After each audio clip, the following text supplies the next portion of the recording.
Episode 1, The Bells Are Rung Up.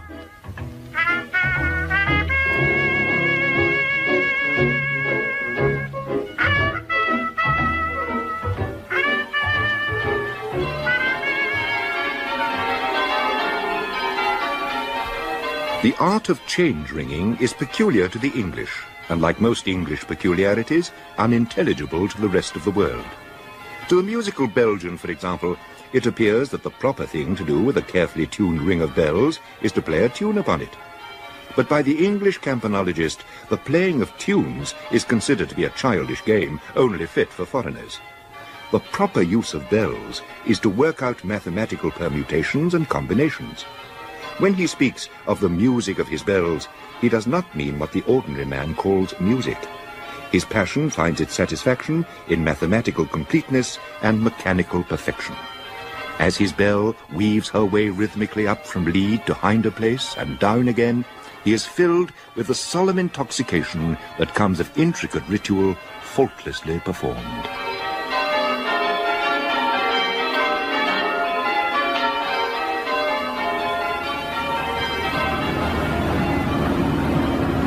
This, I believe, Bunter, is what one refers to as a frozen desolation.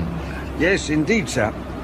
I've never been very keen on the Fen country, if you don't mind my saying so, sir. Especially on New Year's Eve. The snow's really coming down like Billy-o now, ain't it? I say, sir, isn't that bridge going to prove rather tricky? Which bridge? Oh, this one. Hold tight. Oh, that's torn it. You all right, Bunter?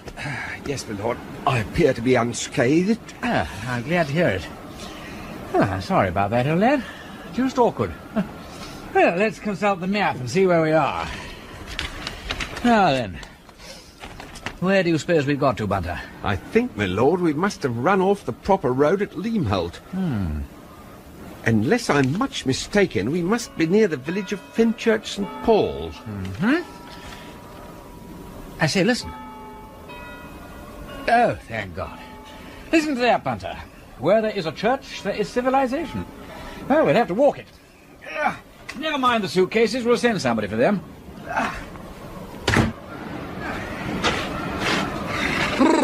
Oh, I say. A bit cold, what? I bet when Kingsley welcomed the wild nor'easter, he was sitting indoors by a good fire eating muffins. I could do with a muffin myself. Next time I accept hospitality in the Fen country, I'll take care that it's midsummer, or else I'll go betraying. Well, the church lies to windward of us, I fancy. Yes, it would. I believe there is a car approaching, my lord. Good gracious, there is. I say, that's a bit of luck.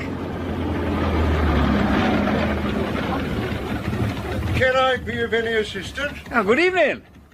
I'm afraid my car's in the ditch, as you see.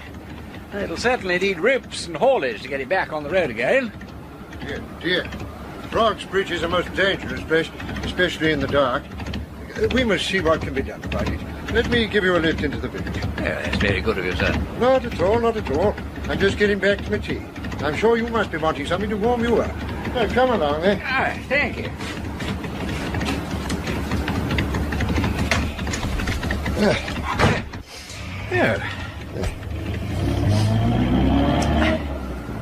I trust you're not in a hurry to reach your destination. We should be delighted to put you up in the rectory for the night. Oh, that's most kind of you, but really I wouldn't wish to trespass upon your hospitality. My dear sir, pray don't think twice about it. We see so little company here that I assure you will be doing my wife and myself a very great favour. In that case... Excellent, excellent. Well, we have ample accommodation in the rectory. There's too much indeed, too much. My name, by the way, is Venables. I should have mentioned it earlier.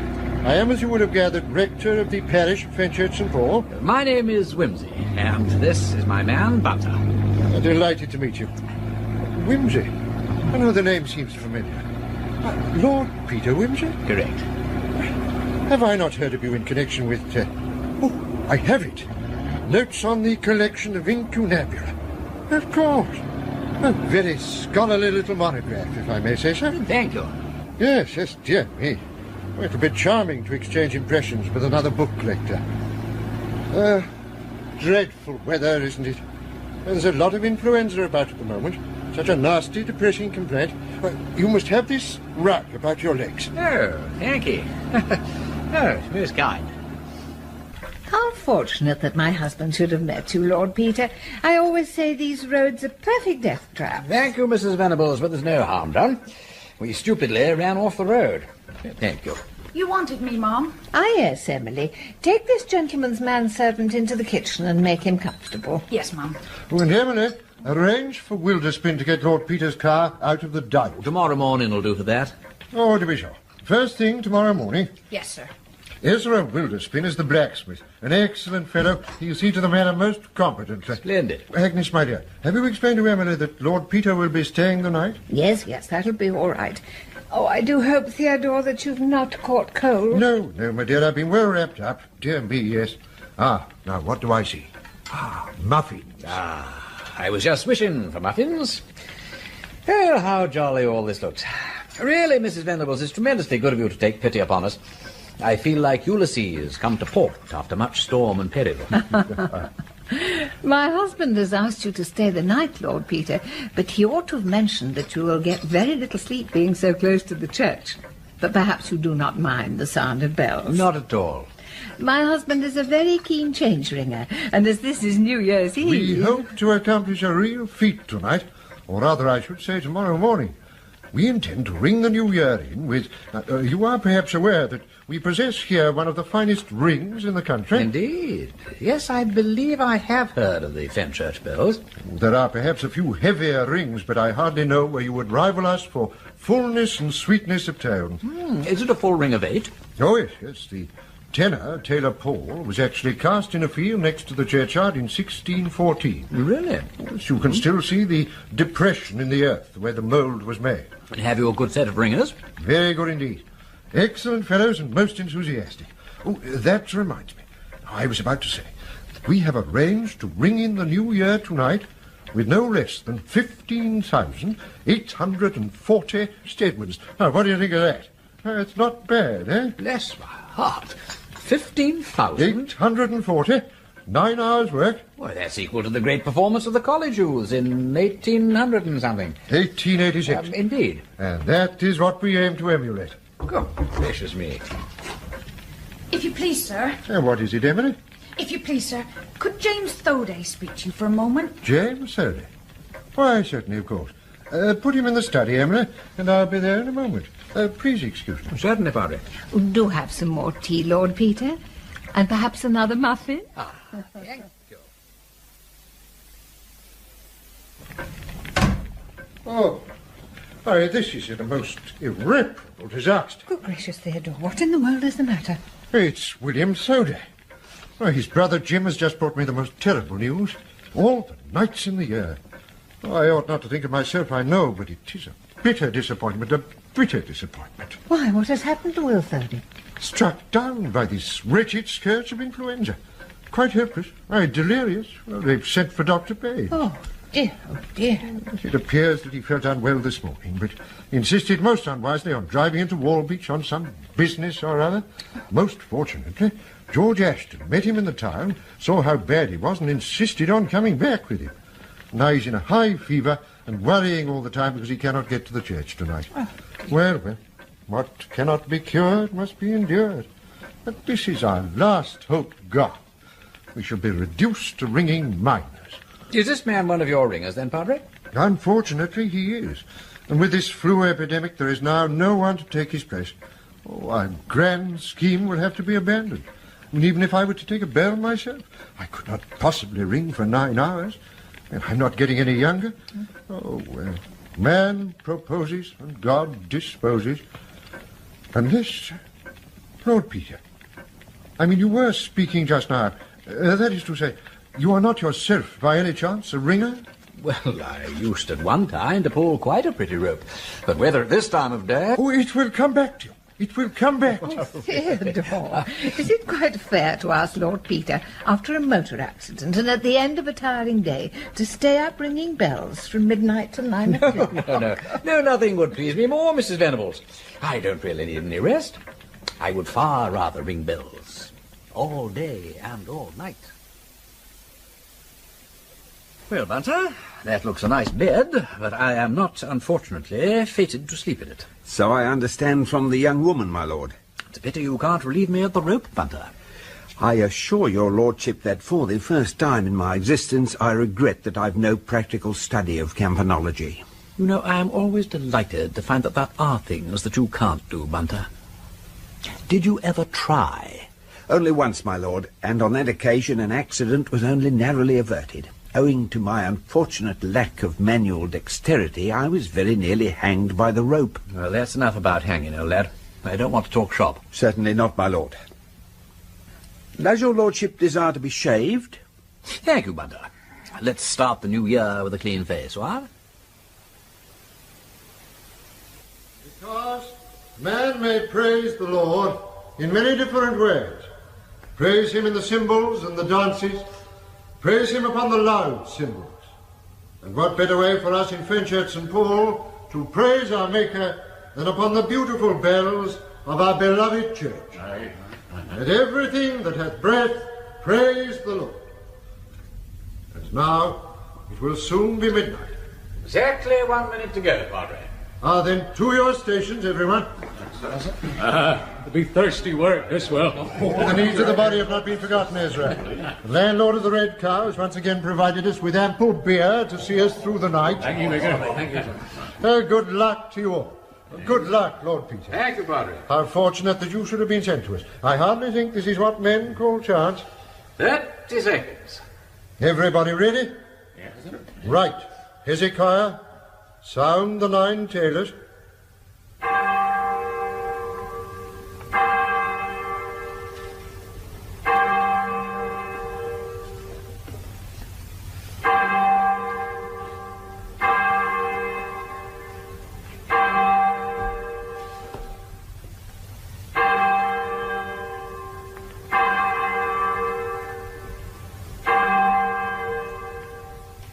The 9 tailors, the passing of man.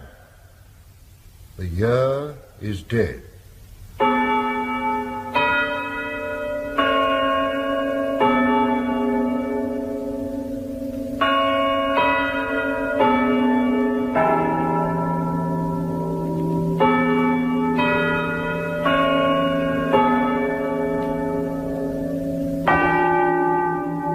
Let the bells give time.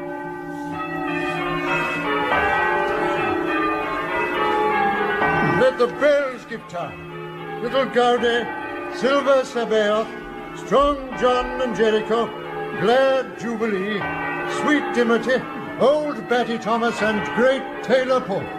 Let us hear your voices.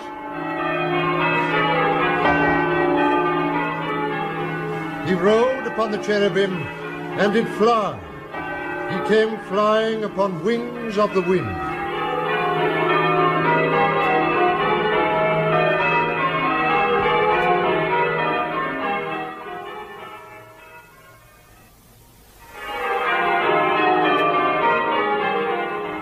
Ezra, you're doing well.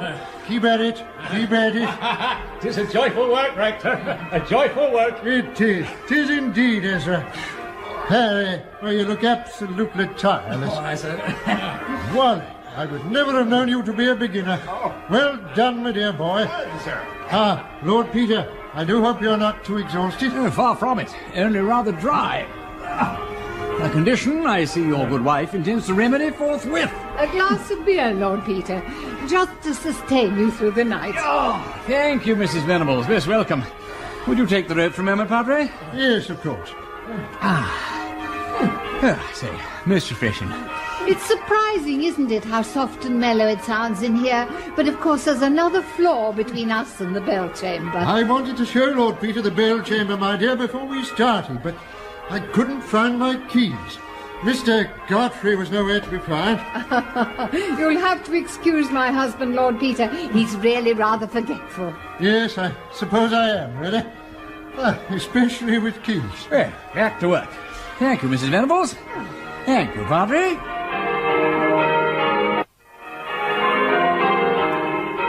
The sun has risen on a new day and another year. But we're almost there, lads. Almost there. tin tan din dan bim bam bom bo. And the trebles in the last lead. And that's it. Magnificent, lads. Magnificent. You've done it, and it couldn't have been better done. Ah, as firm and as true as any ringing I've ever heard. Well done, Ezra. Thank you, Rector. Hezekiah. Well done, everybody. Oh, where's Lord Peter? Oh, there you are. Yeah. Oh, I'm sure we owe you a very great deal. Not too fatigued, I hope. No. No, I'm perfectly all right. Breakfast. Breakfast is what we all want. That's all ready for you at the rectory. Now, come along then, everyone. Come along. Excuse me, sir. Why, Johnson, and what are you doing here? Sir Henry sent me to say, sir, that Lady Thorpe is very bad this morning. They're afraid she's a sinking fast, sir. She's very anxious to receive the sacrament, if you could see your way. Oh, good heavens. Not so ill as that. I'm terribly grieved to hear it. Of course, I will come immediately. Lord Peter, you please excuse me. I'll be with you later.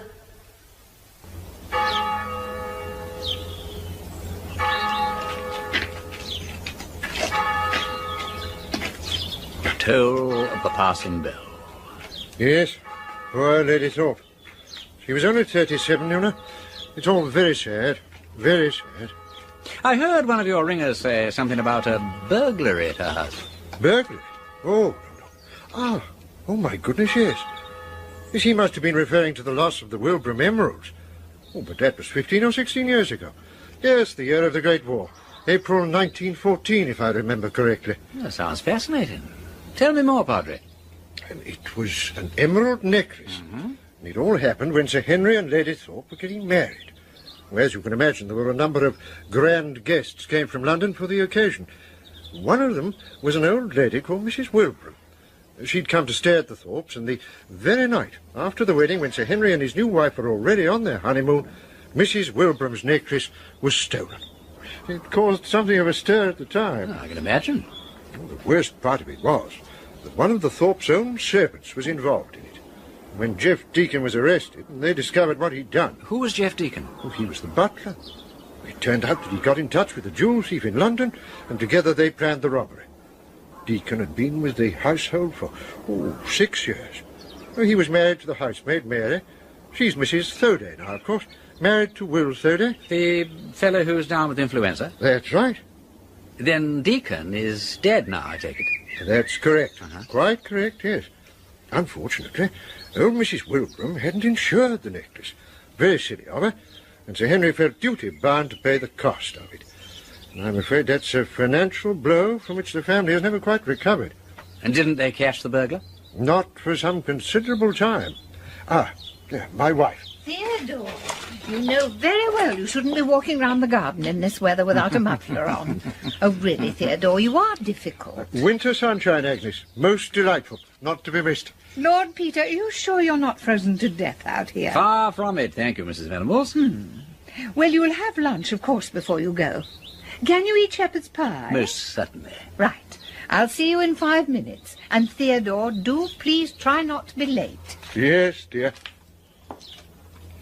Where were we? Yes, the burglar. What? Oh, yes, the Wilbraham emeralds. Well, the police eventually caught the burglar. Seemed to be rather a well-established jewel thief from London. But Deacon was definitely identified as the inside man. I believe that's what you call it. So I believe. Well, they arrested him one Sunday morning, just as he was coming out of church. Most terrible incident, Lord Peter. He struggled so hard. I mean, he nearly killed a constable. And what was the name of the London thief, Deacon's accomplice? I believe he was called Cranton. Yes, Nobby Cranton. That was the name. Cranton. What became of the emeralds? Oh, they were never found. There's been no trace of them to this day. I suppose Deacon and Nobby Cranton both went to jail for a good long stretch, right? Oh, yes. Yes, then Jeff Deacon died. In prison? No. I believe he escaped after killing a warder. He's a most wicked person, Deacon. Now, that was in 1918. But he benefited very little from it. because he fell into a quarry somewhere near Maidstone. He was in Maidstone jail, you see, and they found his body 2 years later, still in prison clothes. What a jolly tale. I suppose it was all rather brave of Jeff Deacon's widow to stay on in the village. Oh, but she left the village. And then when the news of her husband's death came through, young Will Thoday went after her and married her and brought her back to the village. And that was 10 years ago. And they've 2 children now. Very happy couple. A delightful couple. And our jewel thief, Nobby Crampton, is he still in jail? Possibly. But he may be out by now. Quite honestly, I don't wish to remember it very often. No, quite. The whole episode cast rather a cloud over the Thorpe family. And now Lady Thorpe's untimely death, it's all very sad, very sad. What about Lady Thorpe? Does she leave any family? There's one daughter, Hilary. She'll be 15 this month. A most sweet child.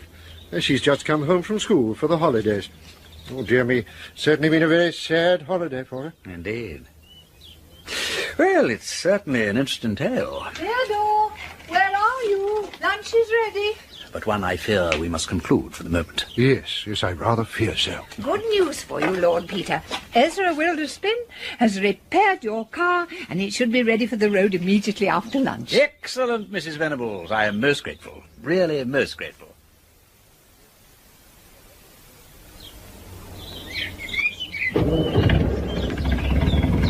Do come again, Lord Peter, and help us ring another peal. I certainly shall. You've been most kind. Goodbye, Lord Peter. Drive carefully. Goodbye. Goodbye. Goodbye, thank you so much. Goodbye. Thaw's come in, Bunter. Yes, my lord. Ever seen this part of the country when the floods are out? No, my lord. It looks pretty desolate. Acres of water with just a bank running across it here and there, or a broken line of willows. Ah, look over there. That must be Van Leyden's sluice that turns the tide up the 30-foot drain. Shouldn't care for the sluice-keeper's job. Dashed lonely, I should think. Enough to make one drown oneself in one's own lock, what? Ah, then what's this fellow want? Good afternoon. Excuse me stopping you, sir. Would you be good enough to tell me if I'm going right for Fenchurch St. Paul? Quite right. Cross the bridge when you come to it and follow the drain along in the direction you're going till you come to the signpost. You can't miss it. Thank you, sir. How far would that be? Oh, about 6 miles. Thanks very much, sir. You've got a cold walk, I'm afraid. Yes, sir. Not a nice part of the country. However, I'll be there before dark. That's a comfort. Like a fag? Well, thank you very much, sir.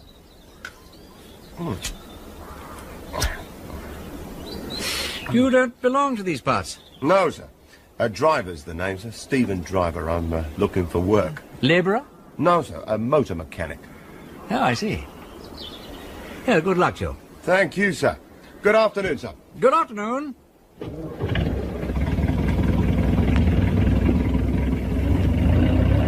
Motor mechanic, possibly, but not recently, I think.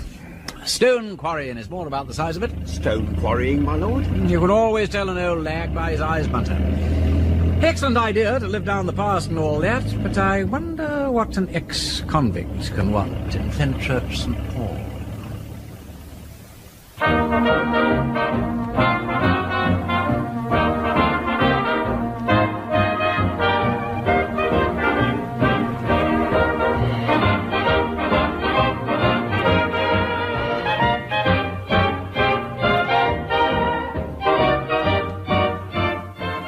Tea, my lord.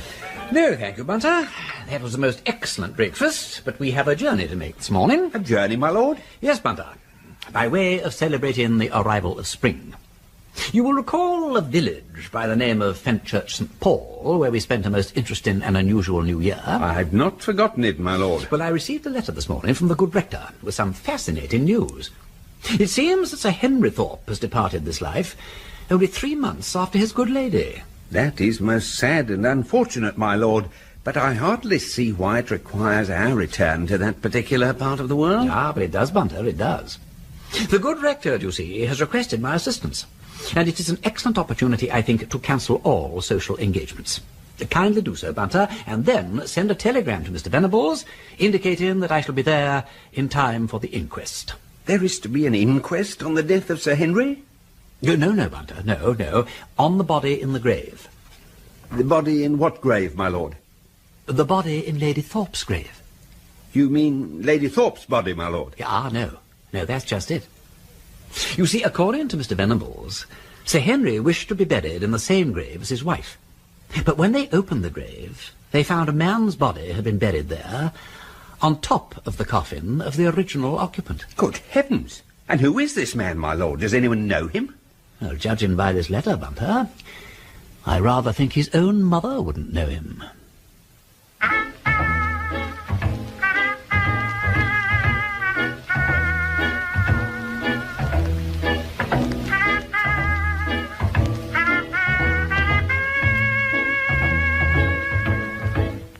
In that episode of The Nine Tailors, the parts were played as follows. Lord Peter Wimsey, Ian Carmichael; Bunter, Peter Jones; the Reverend Theodore Venables, Philip Latham; Stephen Driver, Stephen Greif; Mrs. Venables, Noel Dyson; Emily, Jenny Twigg; Mr. Godfrey and Johnson, Hayden Wood; Ezra Wilderspin, John Church; narrator, John Westbrook. The Nine Tailors was adapted by Alistair Beaton from the book by Dorothy L Sayers and was produced by Martin Fisher.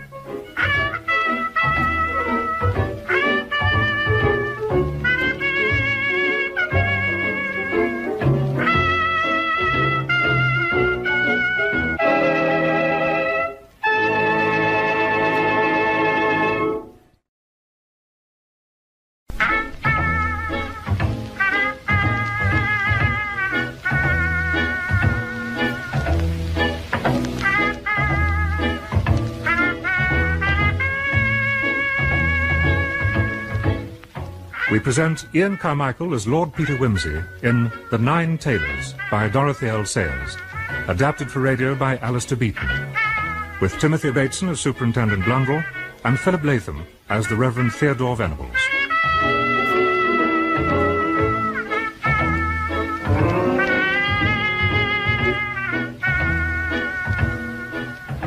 Episode 2, Lord Peter is called in.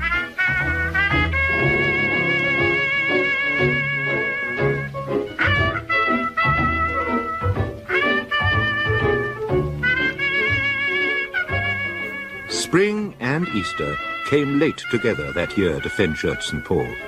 In its own limited, austere, and almost grudging fashion, the fen acknowledged the return of the sun. The floods withdrew from the pasture, the wheat lifted its pale green spears more sturdily from the black soil, and on the willows the yellow catkins danced like bell-rope sallies. Across the ambiguous beauty of this landscape drove Lord Peter Wimsey, accompanied by a reluctant Bunter. Their return to Fenchurch St. Paul was prompted by Lord Peter's need to give evidence at the inquest on the death of a man found buried in strange circumstances in the village churchyard. But Lord Peter's first appointment was with the superintendent in charge of the investigation. This is a bad job, this is, my lord. How anyone will be able to identify the body, I can't think. In all my years, I haven't seen nothing quite as nasty as this. Yes, fascinating, though, don't you think? You see, Blundell, on my way out of Fenchurch St. Paul at New Year, I met a chap calling himself Stephen Driver, and I'm beginning to think he may be the man you found in Lady Thorpe's grave. The same man, eh? It might be, I'm not certain. When I met this fellow Driver at New Year, I certainly had the impression that most of his manual work had been done inside the walls of a prison. Ah, struck you that way, did he? Ever heard of the Wilbraham emeralds, my lord? Yes, the rector told me about them on my first visit. You think there's a connection? All happened a long time ago, what? Yes, but you know that Nobby Cranton's out of prison again? The one who organised the London end of the robbery? That's right, my lord, as far as we know. Uh-huh. At the time, the Thorpe's butler was a man called Jeff Deacon. Yes, I know that. Right, my lord. He was in cahoots with Nobby Cranton, and together they cooked up the plan to rob old Mrs. Wilbraham of her emeralds while she was staying at the Thorpe house. Anyway, it seems Nobby ain't reported himself lately. He was last heard of 6 months ago in London. They've been looking for him all over. Well, maybe we found him. Out there in Lady Thorpe's grave. Maybe indeed. Any case, I wouldn't be surprised if we was to hear of those emeralds for long. They was never found, you know. Loud cheers. I'm all for a treasure hunt. This is all confidential, of course, Superintendent. If you please, my lord. You see, if somebody thought it worthwhile to kill Nobby Cranton and smash him up like that, then there's someone in the village that knows someone. And the less they think we guess, the more free they'll act and speak. They'll talk freer to you than to me, see? Perfectly. I'm a terrific success at pottering around asking sloppy questions. Now, Lord Peter, upon departing from Fenchurch St. Paul, that is on the day of January the 1st this year, you met a man on the road near Fenchurch St. Paul who gave his name as Stephen Driver. Correct. And I had been taken to see the body of the man found in Lady Thorpe's grave, and from my observations, I think it possible that it is the body of the man I saw on January the 1st. I don't know who he was, apart from the fact that he called himself Stephen Driver. He stopped my car and asked me the way to Fenchurch St. Paul. What makes you think it might be the same man, Lord Peter? The fact that he is dark and bearded, and that the man I saw also appeared to be wearing a dark suit similar to that worn by the deceased. He seemed to be about 50 years of age and spoke in a fairly low voice with a London accent. He told me he was a motor mechanic and was looking for work. In my opinion... One moment. You say you recognize the beard and the suit. Can you swear? No, I cannot say that I definitely recognize them. You cannot identify his features? No, they are much too mutilated. Very well. Thank you. Are there any more witnesses? Yes, sir. You will come right up to the table. Name? Ezra Wilderspin. Wilderspin. Aye. You are the local blacksmith, I believe. That's right, sir. Well, now, Ezra, what have you to say? Well, sir, if I was to say that I recognised the deceased, I should be telling a lie. But it's a fact that he ain't unlike a chap that came along same as his lordship here says, last New Year's Day, looking for a job along of me. Said he was a motor mechanic out of work. Well, I told him I might do with a man as knows something about motors, so I takes him on and gives him a trial. He did his work pretty well, near as I could judge, for 3 days, living in our place. Then, all of a sudden, off he goes in the middle of the night. We never seen no more of him. What night was that? Same night as they buried her ladyship, it was. January the 4th, that's right, yeah. January the 4th, so 'twere. What was the name of this man? Stephen Driver, he called himself. Didn't say much, only that he'd been tramping about a goodish while, looking for work. Said he'd been in the army, and in and out of work ever since. Did he give you any references? Why, yeah, he did, sir, come to think on it. He gave me the name of a garage in London where he'd been, but he said it had gone bankrupt and shut up. But he said if I was to write to the boss, he'd put in a word for him. Have you got the name and address he gave you? Yes, sir. Leastways, I think the missus put it away in the teapot. Did you take up the reference? No, sir. I did think of it, but being no great hand at writing, I says to myself I'll wait till the Sunday when I'd have more time, like. Well, you see, before that he was off, so I didn't think no more about it. He didn't leave nothing behind him, bar an old toothbrush. We had to lend him an old shirt when he came. Well, you'd better see if you can find that address. That's right, sir. Liz, you cut off home, see if you can lay hand on that bit of paper what Driver gave me. Oh, I got it here. Here you are, sir. Thank you. Mr. Tasker, 103 Little James Street, London, West Central. Here, Superintendent. You'd better take charge of that. Right, sir. Now, Ezra, is there anything more you can tell us about this man, Driver? Oh, I don't know as there is, sir. Ezra. Ezra, don't you remember all them funny questions he asked? There now. The missus is right. That was a funny thing about them questions, that was. He said he hadn't ever been in this here village before, but he knowed a friend as had, and the friend had told him to ask after Mr. Thomas. Mr. Thomas, I said, there ain't no Mr. Thomas in this village.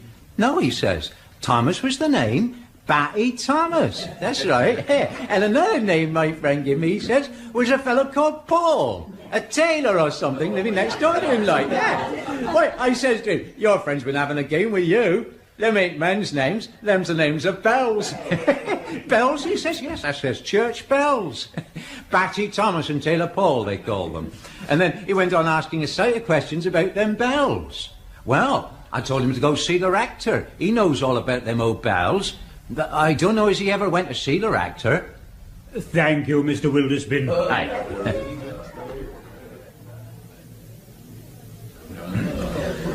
Now, you are Harry Go-to-Bed, by profession sexton. Yes, sir.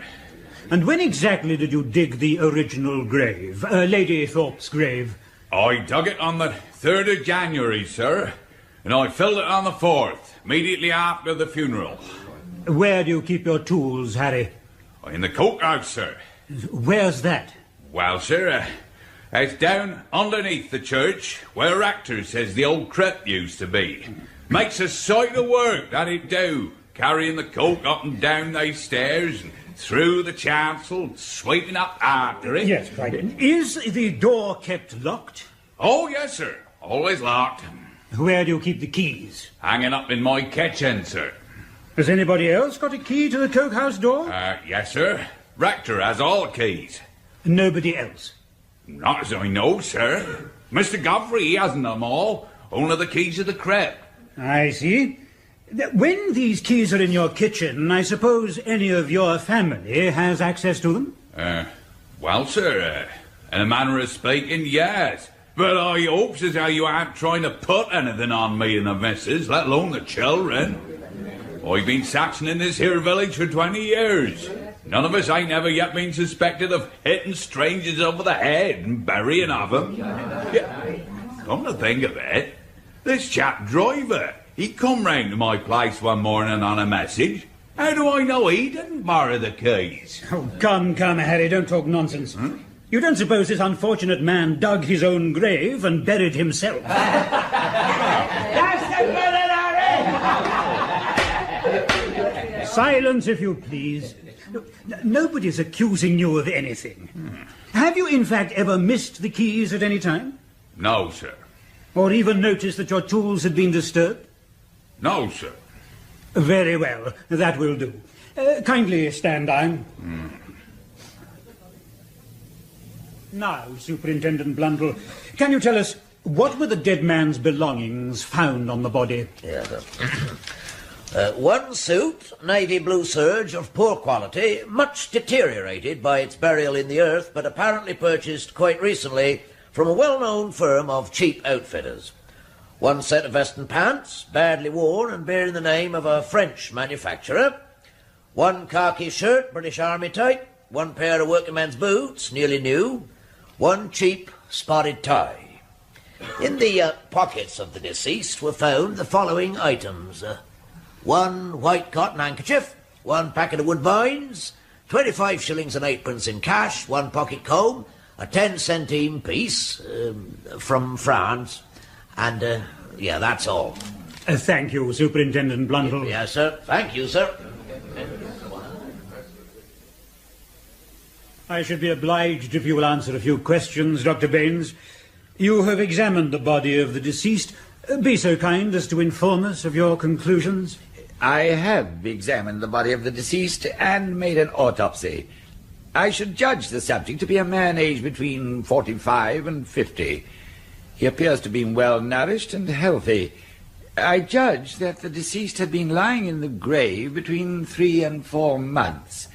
Decay does not proceed so rapidly in a buried body as in one exposed to the air. In this case, the internal organs were all quite distinguishable and fairly well preserved. I made a careful examination, and I could discover no signs of external injury in any part of the body, except upon the head, arms, wrists, and ankles.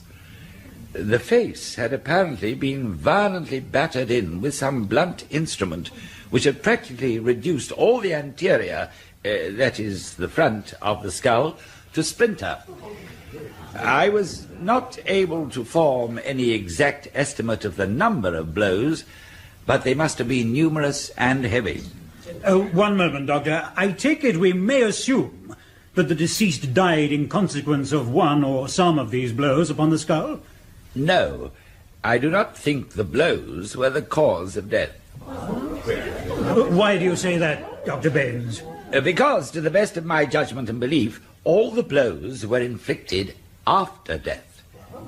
The hands were also removed after death, apparently with a short, heavy knife.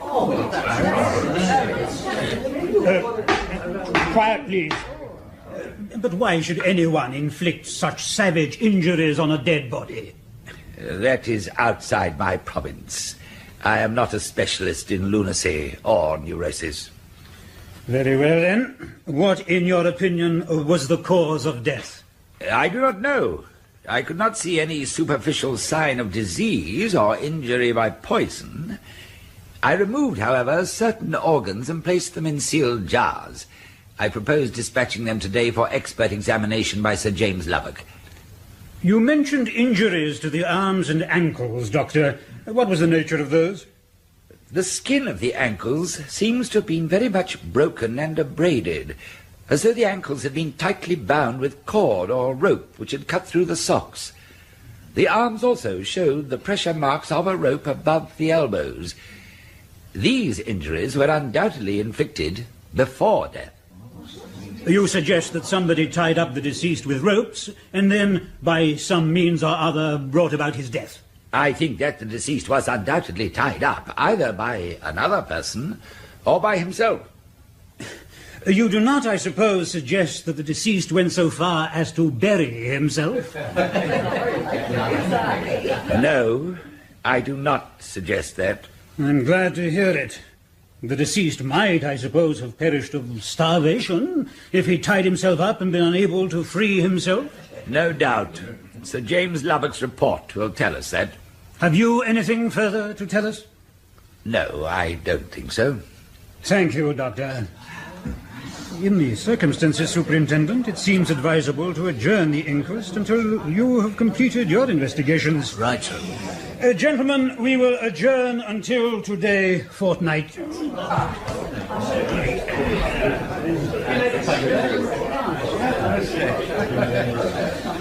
A beautiful case, Rector. Quite charming. I wouldn't have missed it for the world. I'm uncommonly grateful to you for drawing my attention to it. Hello, here's my old friend the blacksmith.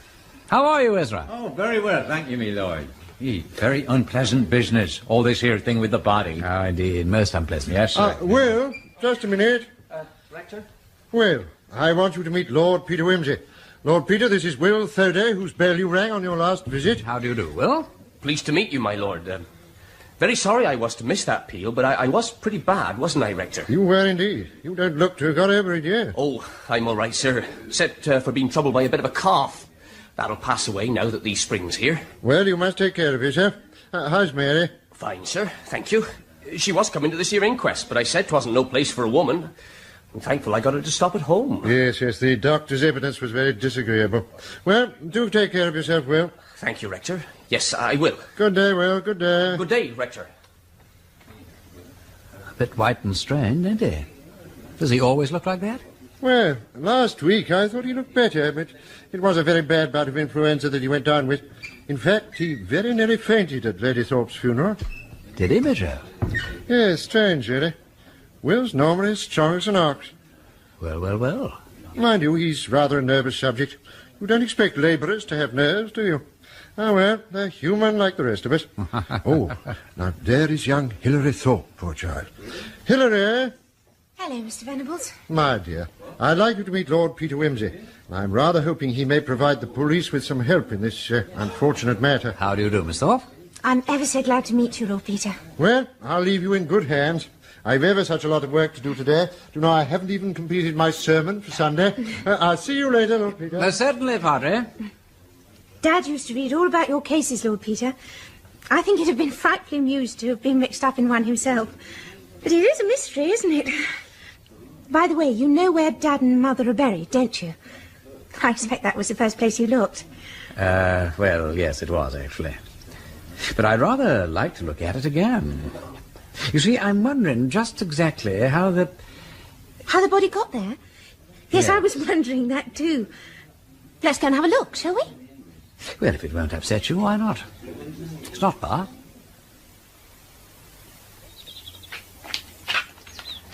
Yes, this is the place. Grave isn't much overlooked, is it? That cottage is the nearest. Whose is that? Will Thurday's. Is it?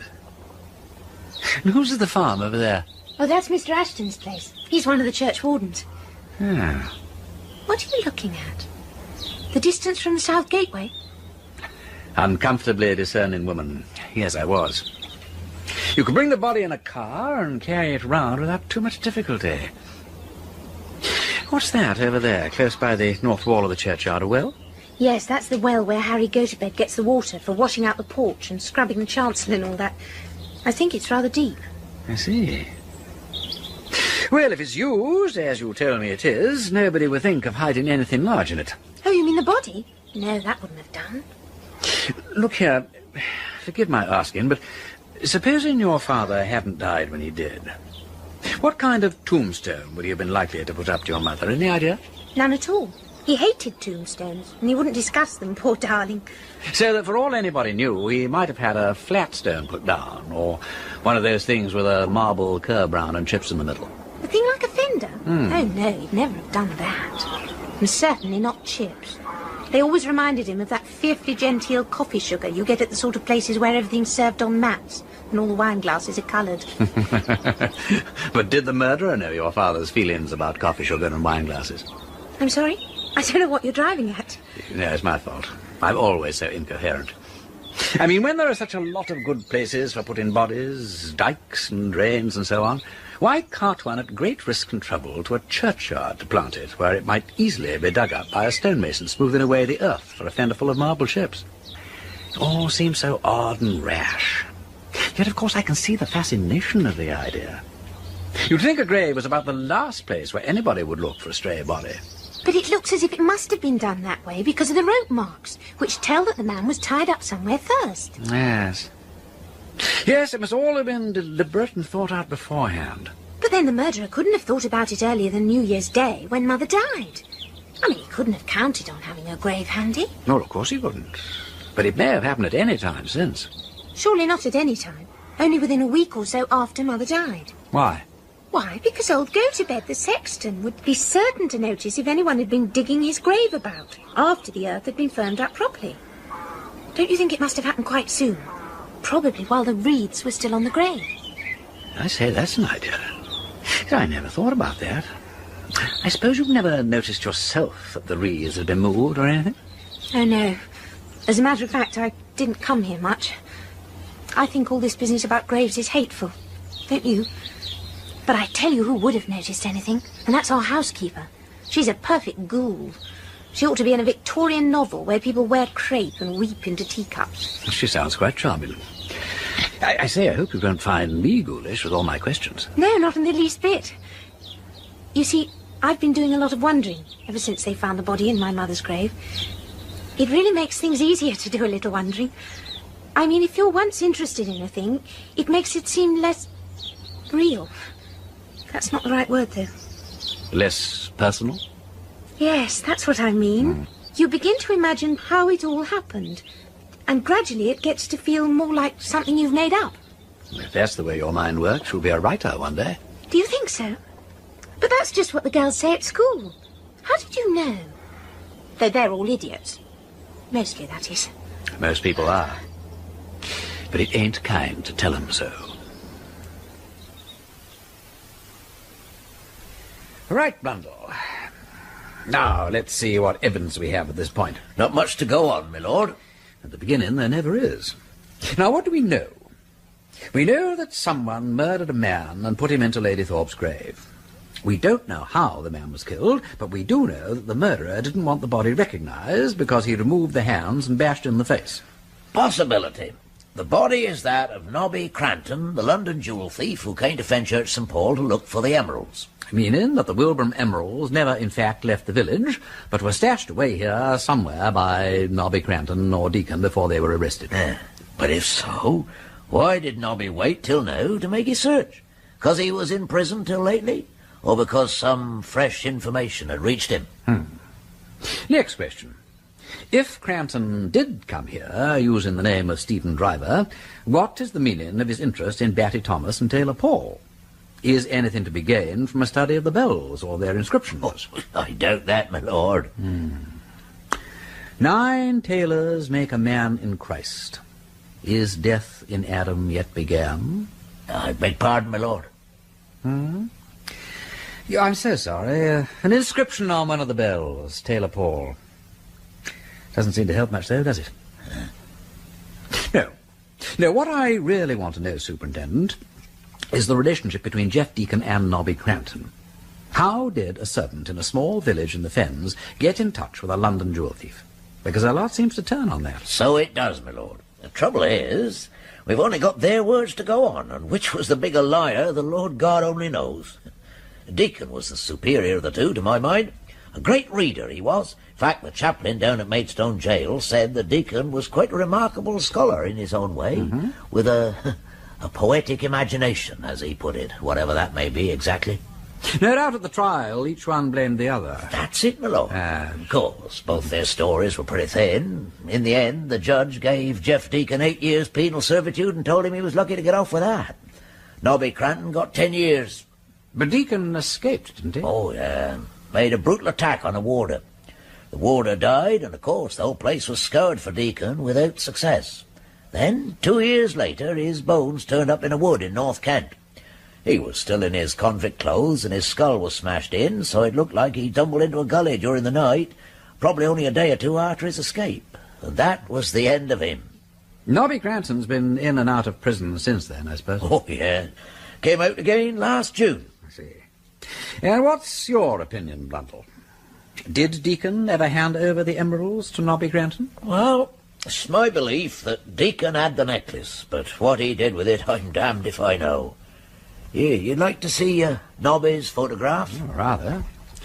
When was it taken? About 4 years ago, my lord, when he went up for his last sentence. That's the latest we have. Ah, he had no beard then. Yes, well, I can't be positive, but I think this is the man I saw on New Year's Day as I was driving out of Fenchurch and Paul. Have you shown this photograph to any of the people in the village? Someone might recognize it as the same man who called himself Stephen Driver and asked all those damn strange questions about the bells. I've tried, my lord, but there's not one person in 100 can swear to a likeness between a bearded face and one that's clean-shaven. Ah, that's true. Defeat thy favour with an usurped beard. And, of course, you couldn't take the body's fingerprints since he had no hands. No, my lord. That's the sort of argument, in a way, for its being Nobby Cranton. Well, if the body is Cranton, I suppose he came here to look for the emeralds and grew a beard so he shouldn't be recognised by any of the local people who've seen him in court. That's about it, my lord. It's my bet that the body in the grave is Nobby Cranton. Maybe, Superintendent, maybe. But even so, we are still left with one tiny problem. What's that, my lord? Well, if it is Cranton, we still don't know who killed him or why.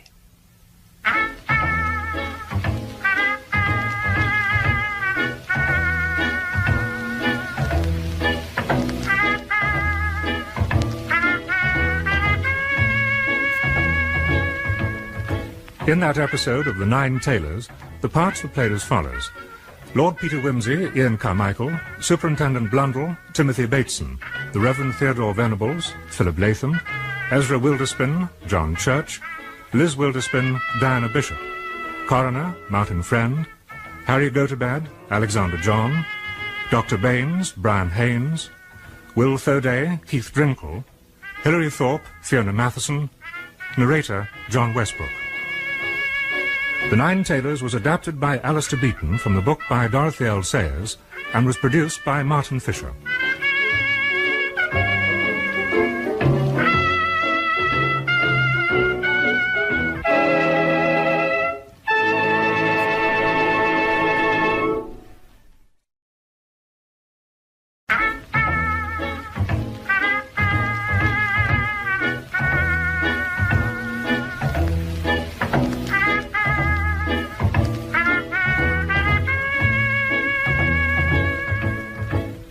We present Ian Carmichael as Lord Peter Wimsey in The Nine Tailors by Dorothy L Sayers, adapted for radio by Alistair Beaton, with Peter Jones as Bunter and Timothy Bateson as Superintendent Blundell.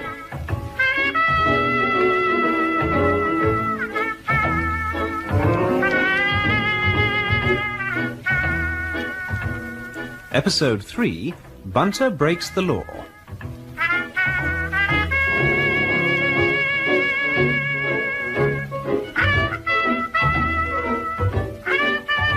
Lord Peter Wimsey sat on a large, flat tombstone in the churchyard of Fenchurch St. Paul. He was seated in a reflective manner, meditating on the mystery of the mutilated and unidentified corpse found in Lady Thorpe's grave. There was little evidence to go on, but he felt increasingly certain that the discovery of the body was connected with the theft of the Wilbraham emeralds from the Thorpe family more than 10 years previously. One tenuous connection was Will Thoday, married to Mary, whose first husband was one of the 2 men convicted for the robbery. But the emeralds had never been found. And now Will Thoday's explanations of his movements on the night the body was buried were looking increasingly suspect. Such were the thoughts occupying Lord Peter's mind as Superintendent Blundell dismounted from his bicycle at the entrance to the churchyard. Morning, my lord. Ah, Blundell, just the man. Come along here a moment. I just had a chat with the Thorpe's housekeeper, my lord. I even interviewed some of the school children. It definitely looks as if someone was at the grave after Lady Thorpe's funeral. The housekeeper's wreath had been all moved around. Most upset she was, and, excuse me, my lord. Hope you don't mind my asking, but what exactly are you doing? I thought you'd never ask, Superintendent. Well, I expect you're puzzled by my appearance in a graveyard carrying a fishing rod and line. Well, matter of fact, I am, my lord, yes. I thought that Potty Peak was the only person who actually enjoyed sitting around in graveyards. Well, you're wrong. Are you busy, or have you got time to look at something? I was going along to talk to Will Thoday, but there's no great hurry for that. Well, hold this while I attach some lead sinkers. What in the world are you thinking of catching with that? A whale? Eels. Unless eels swim deeper than ever plummet sounded. Eels? Now, come with me, Superintendent.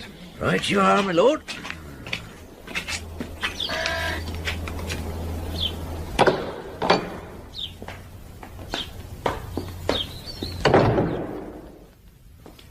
I borrowed the keys of the church from the rector. He'd mislaid them, of course, but they turned up eventually among the clothing cover accounts. Now, I've been chatting with the rector, and he tells me that a complete set of new bell ropes was put in last December. Oh. Now, these are old ones, kept handy in case of sudden catastrophe. Very neatly coiled and stowed. This whopper belongs to Tailor Paul. Lift them out carefully. 80 feet or so of rope is apt to be a bit entangling if let loose on the world. Bertie Thomas, Timothy, Jubilee, John Jericho's Haberth. But where is little Gowdy?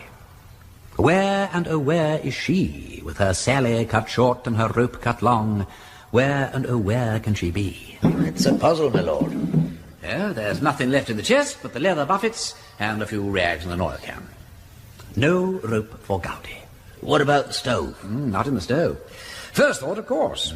If the burying was done on a Saturday, the stoves would be alight. But they'd be banked down for the night, and it would have been deuced awkward if our friend the sexton... Mr. Gotobed. Just so. If Mr. Gotobed had raked out anything unusual on Sunday morning.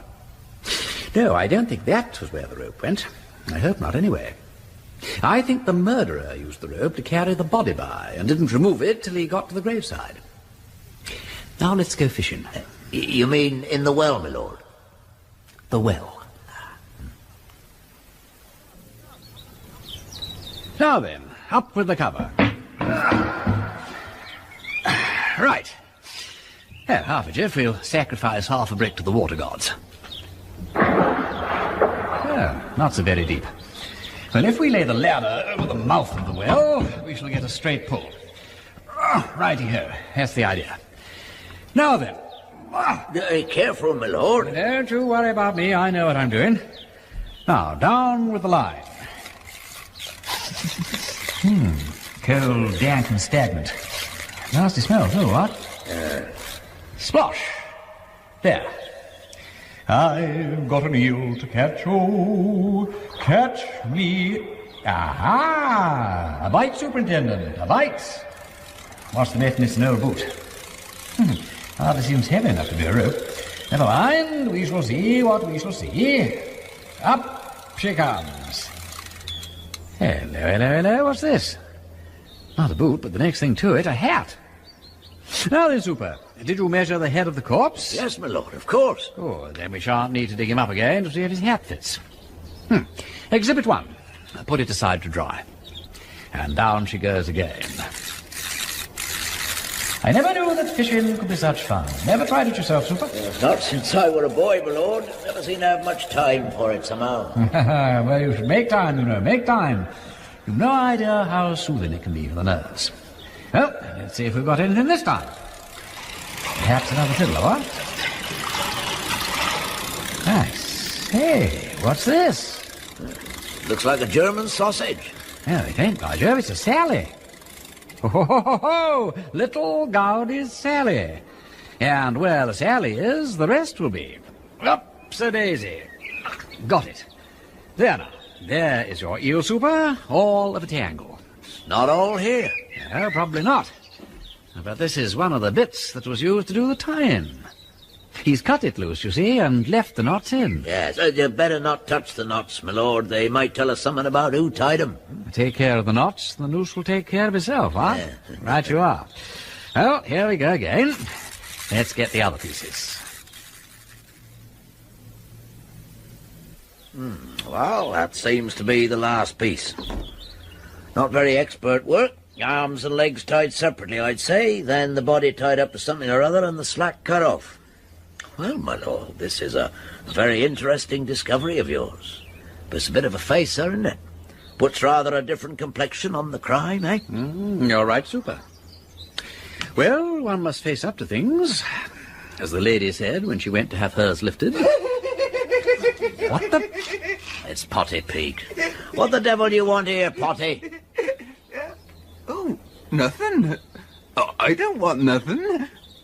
How are you going to hang with that there, mister?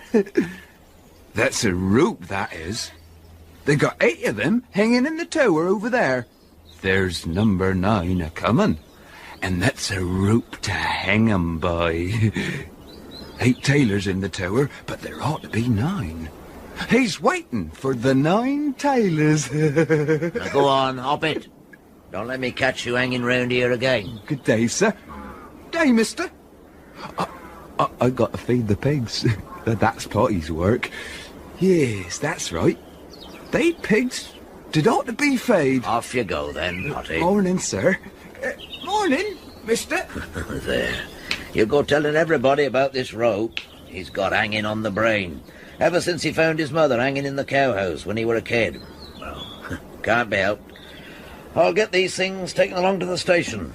Well, Brundle, I shall make my way over to the Ashtons and find out what they made of Will Foday's behaviour at New Year. I think that could be most useful, my lord. As for me, I'm going to have another talk with the Thodays themselves. Maybe find out exactly what they were doing on the night that body was dumped in the churchyard. You had a pretty stiff time of it, didn't you, Will? Delirious and all that kind of thing, I'll lay. Very bad he was that night. Kept on trying to get out of his bed and go to church. Oh? He thought they was ringing the peal without him. Though I kept on telling him that was all rung and finished with New Year's Day. Terrible job I had with him, and nobody to help me. Will's brother, Jim, was a great help while he was here, but he had to go back to his ship. Our mate on a merchantman, isn't he? How's he getting along? You heard from him lately? We had a postcard last week from Hong Kong, but he didn't say much. He hasn't sent nothing but postcards this voyage. When do you expect him back? Not that I don't know when. Not if trade's decent, that is. You see, his ship don't make regular trips. She follows cargoes from port to port wherever there's anything to be picked up. So you didn't happen to see anything going on at the church from your bedroom window that night? No lights moving about, nothing of that kind? I told you I didn't move from Will's bedside all night. He was so ill, if I left him a minute, he'd be throwing the clothes off, trying to get up. When it wasn't the peel, it was that old trouble with the Wilbraham emeralds. He was all muddled up in his head, thinking that dreadful trial was on and he had to stand by me. That'll do. I won't have you fretting yourself about that old business no more. I'm not blaming you, Will. And I won't have nothing more said about it in my house. What do you want to come worrying her this way, Mr. Blundell? She's told you she don't know a thing about this here chap that was buried. That's all there is to it. What I may have said and done when I was ill don't matter ill a beans. Not a scrap. No, I'm very sorry such an illusion should have come up, I'm sure. Well, I won't keep you any longer. You can't assist me, and that's all there is to it. Now, I'll be off and let the youngsters come back to their tea. I know what it's like, having children of my own. Mr. Ashton, I believe you were the Good Samaritan who brought poor Will Faraday back from Walbeach the day he was taken ill. Very fortunate we happened to see him. Very bad weather for a sick man. Dangerous thing, influenza. Dreadful. Poor man. He was quite reeling with it when he came out of the bank. I said to Mr. Ashton, how terrible bad poor Will do look, to be sure. I'm sure he's not fit to go home. And sure enough, we hadn't got but a mile or so out of the town when we saw his car drawn up by the side of the road, and him quite helpless. Quite helpless. And out of his head he was, counting them notes over and dropping them all over the place. Now, Will, I said, just you put them notes back in your pocket and keep quiet, and we'll drive you home. He was in a bad condition, that's certain. What he ever wanted to come out for in such weather, I can't think. And I said to Mr. Ashton... you make a lot of talk, Maria. Oh, that's true enough. I do let my tongue run on a bit, I'll allow. His lordship must excuse me. Not at all. In a quiet place like this, if one doesn't talk about one's neighbours, what is there to talk about? And the Thodies are really your only neighbours, aren't they? I'll be bound when Will was laid up, you did a good bit of the nursing, Mrs. Ashton, right? Not as much as I'd have liked. My daughter was took ill at the same time. I managed to run in now and again, of course. But what with being up half the night with my daughter and wondering... Now that's interesting. I don't suppose you saw anything strange in the churchyard, did you? Lights moving, anything of that sort? There now. Always thought as there might be something in that tale as little Rosie Thorday told her Paula. What tale was that? Foolish nonsense. Foolish nonsense. Ghosts and whatnot. Well, anyway, it was a good time ago now. When would that be, Luke? End of January, maybe, near enough? Well, call it end of January. Our Paula comes on the Thorday children sitting together under their hedge just outside their place. Both of them crying. Then it comes out that they're afraid to go past the churchyard in the dark, and Rosa Thorday says it's because she's seen what she took to be the spirit of Lady Thorpe a-flitting about her grave. And it seems the night she see it was the night of the funeral. Oh, dear me. What exactly did she see? Oh, no more than a light by what Pollock could make out.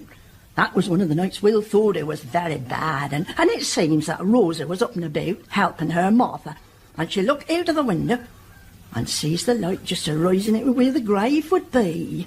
Well, of course, our Paula told Rosie couldn't have been Lady Thorpe's spirit, for that were at rest. And she said Rosie must have seen the sexton's lantern. But it couldn't well have been that, for by what the child said, it was 1 o'clock in the morning past that Rosie see the light. Dear me and all. I'm sure if I'd have known then what I know now, I'd have paid more attention to her.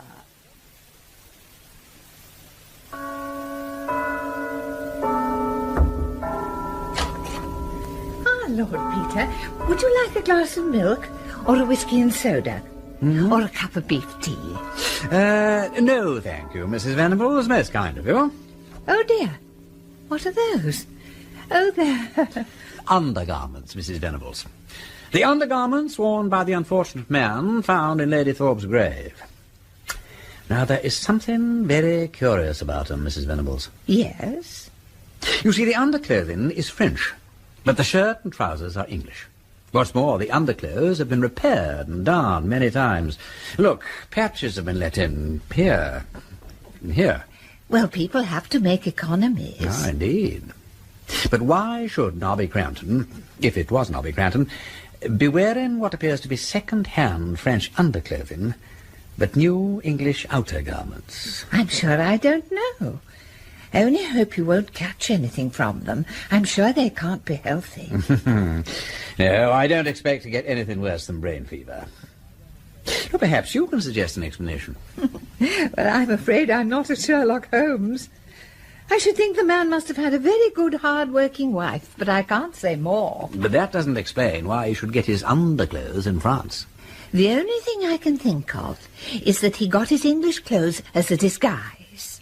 You said he came here in disguise, didn't you? Mm-hmm. But of course, as nobody would see his underneaths, he didn't bother to change them. But that would mean that he came from France. Oh, perhaps he did. Perhaps he was a Frenchman. They often wear beards, don't they? But the man I met wasn't a Frenchman. But you don't know he was the man you met. He may have been someone quite different. Well, he may. He didn't bring any other clothes with him, I suppose. No, not a thing. He was just a tramping out of work, or so he said. All he brought was an old British trench coat, which he took with him, and a toothbrush. He left that behind him. Can we wangle a bit of evidence out of that, do you think? Can we say that he must have been murdered because, well, if he'd merely wandered away, he would have taken his toothbrush with him? And if he was the corpse, where is his coat? For the corpse had no coat. I can't imagine. And that reminds me, do be careful when you go down the bottom of the garden. The rooks are building and they are so messy. I should wear a hat if I were you. Or there's always an old umbrella in the summer house. Did he leave his hat behind, too? In a sense he did, yes. We found that in rather a queer place, but it doesn't help us very much. Oh, how tiresome it all is. I'm sure you'll wear your brains right out with these problems. You mustn't overdo yourself. And the butcher says he has some nice calf's liver today, only I don't know if you can eat it. I love calf's liver, Mrs. Venables. Oh, good. Theodore is very fond of liver and bacon, though I always think it's rather rich. What I've been meaning to say, it's very good of that nice man-servant of yours to clean the silver and the brass so beautifully, but he really shouldn't have troubled. I'm quite used to giving Emily a hand with it. He'd have been delighted to help, I'm sure. Oh, well, I hope it isn't very dull for him here.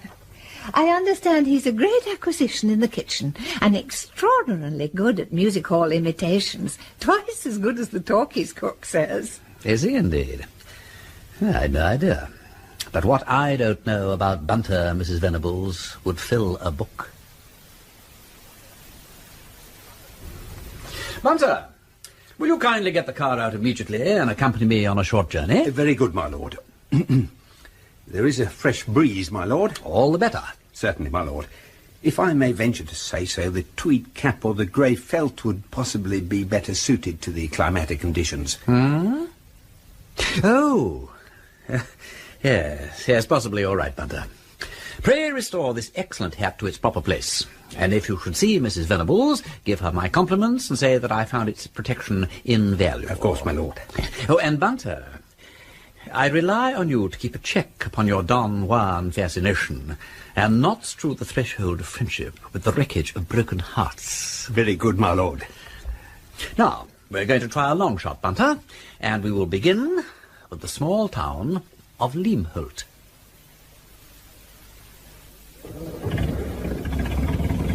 Well, what news, Bunter? The 3 young ladies in the post office conducted a most careful search, but I regret, my lord, that they could find no letter awaiting collection by a Mr. Stephen Driver. Ah, well, never mind. Leamholt is the post town, so I thought we ought to give it the first chance. The other possibilities are Hullport and Walbeach on this side of the drain. Hullport is a long way off and rather unlikely. So, I think we will try Walbeach. It's a direct road from here. At least as direct as any fen road ever is. I suppose God could have made a sillier animal than a sheep, but it's very certain that he never did. Unless it's a cow. Come on there! Hup, hup, hup, hey, hup! Oh, get along with you, Jemima! Hup, hup, hey, hup, hey!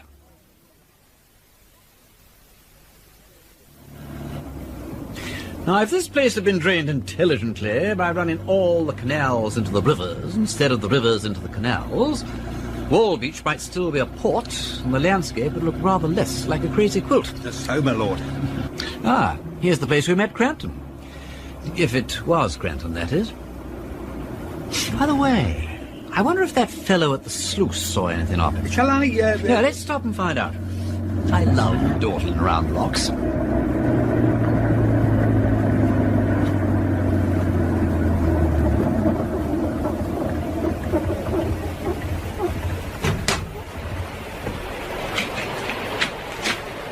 Good afternoon. Afternoon. Very picturesque. Very pretty. Do you ever get artists and painters along here to paint it? Well, I don't know as I do. No. Ah. Some of those piers would have been none the worse for a bit of stone and mortar, what? The gates look pretty ancient. Ah, I believe you. Now, this here sluice has been needing repairs over a matter of 20 years now, and more. Then why don't they do it? Well, nobody knows whose job this here sluice is. Seemingly. But suppose you've got a lot of water up this way. Would the gates stand it? Well, they might, and they mightn't. We don't get much water up here these days. You will, though, when they finish the new wash cut. Ah, so they say. I don't know. Some say it'll be no different. And some say it'll drown the land round about Wall Beach. Well, it seems ridiculous not to rebuild the gates. With all this unemployment about, too. Do you get many of the unemployed tramping round this way? Times we do, times we don't. I remember meeting a chap along the bank last time I was down here, on New Year's Day. I thought he looked a bit of a tough nut. Oh, him? Yes, well, he got took on at Ezra Wilderspin's place, but he soon had enough of that. Didn't want to do no work. Half on him don't. I suppose he'd come from Wall Beach. I suppose I had, yes. He said so anyhow. Said he'd been trying to get work on the wash cut. Did he? He told me he was a motor mechanic. Ah, well, they'd say anything. He looked as if he'd worked a good bit with his hands. Why shouldn't there be work for men on the cut? That's what I was saying. Yes, sir. Well, that's easy to say them things. Well, I still think they ought to be able to absorb some of these men and give you a fresh set of gates. However, it's none of my business, and I'll have to be pushing along. Good luck to you. Today. New gates. Ah. New gates. Huh. Right. Let us continue on our way to Wall Beach, where my intuition may or may not bear fruit. You, Bunter, will once again be in the vanguard, while I shall sit in the car and contemplate the joys of life in the fen country. Yes, my lord. Very good, my lord.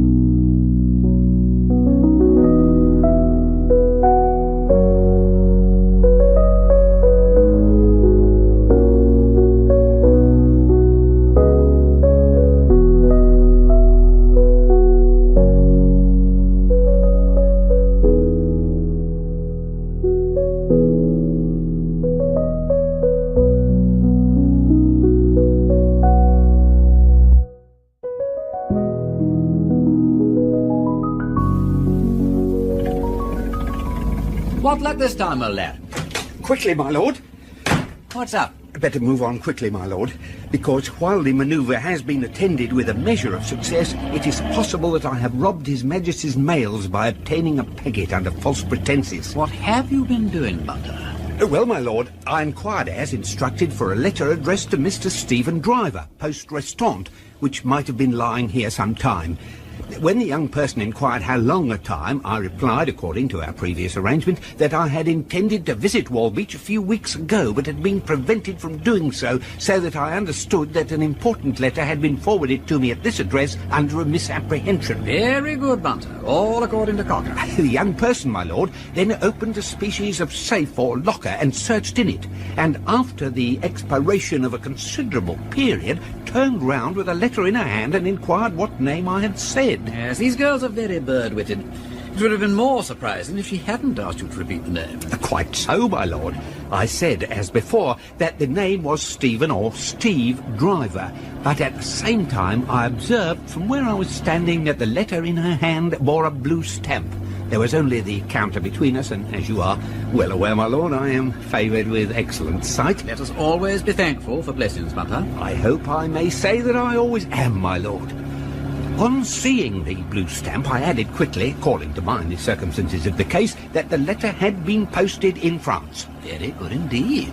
The young person, my lord, appeared to be puzzled by this remark. She said in a doubtful tone that there was a letter from France which had been lying in the post office, but it was addressed to another person. Oh, hell. Yes, my lord.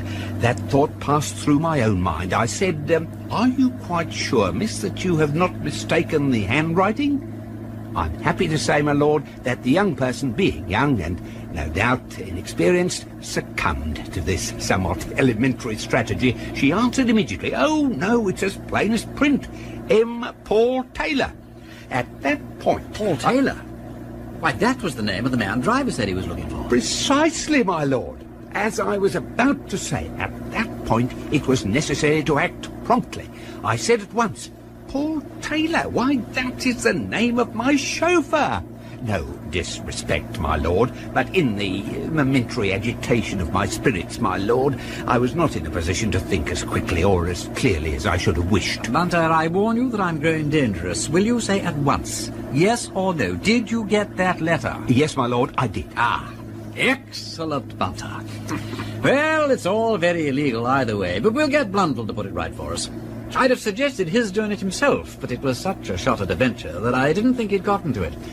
And I didn't have a devil of a lot of faith in it myself. Anyway, it was my jolly old idea, and I wanted us to have the fun of it ourselves. My lord, I really... Now, don't start apologizing anymore, Bunter. You are perfectly brilliant in two places, and I am as bucked as hell. Oh, well, thank you very much, my lord. And under the circumstances, we are now going straight to the Cat and Fiddle, where the port is remarkable and the claret not to be despised, to celebrate our deed of darkness and derring-do. It may, of course, not be... Not the right letter? Rot. It is the right letter, Bunter. It's damn well got to be the right letter.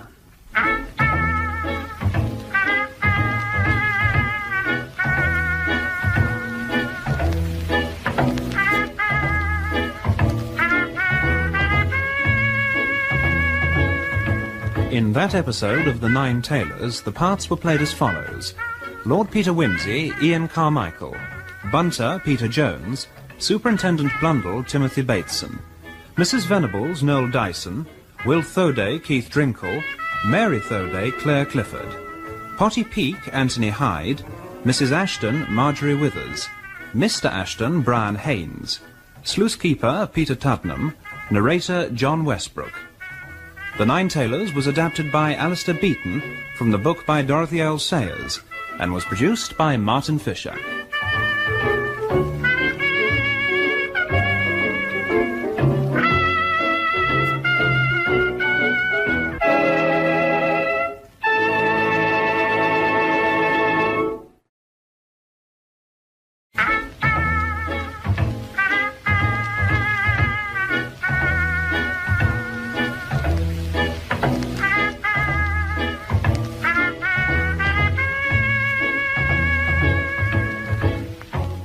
We present Ian Carmichael as Lord Peter Wimsey in The Nine Tailors by Dorothy L Sayers, adapted for radio by Alistair Beaton, with Peter Jones as Bunter and Timothy Bateson as Superintendent Blundell.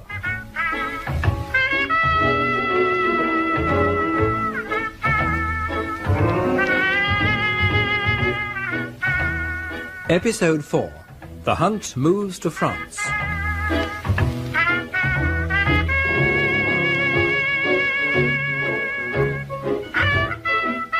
Wimsey and Bunter, having deceived the post office into handing over a letter addressed to one Paul Taylor, established themselves in the dark old upper room of the Cat and Fiddle.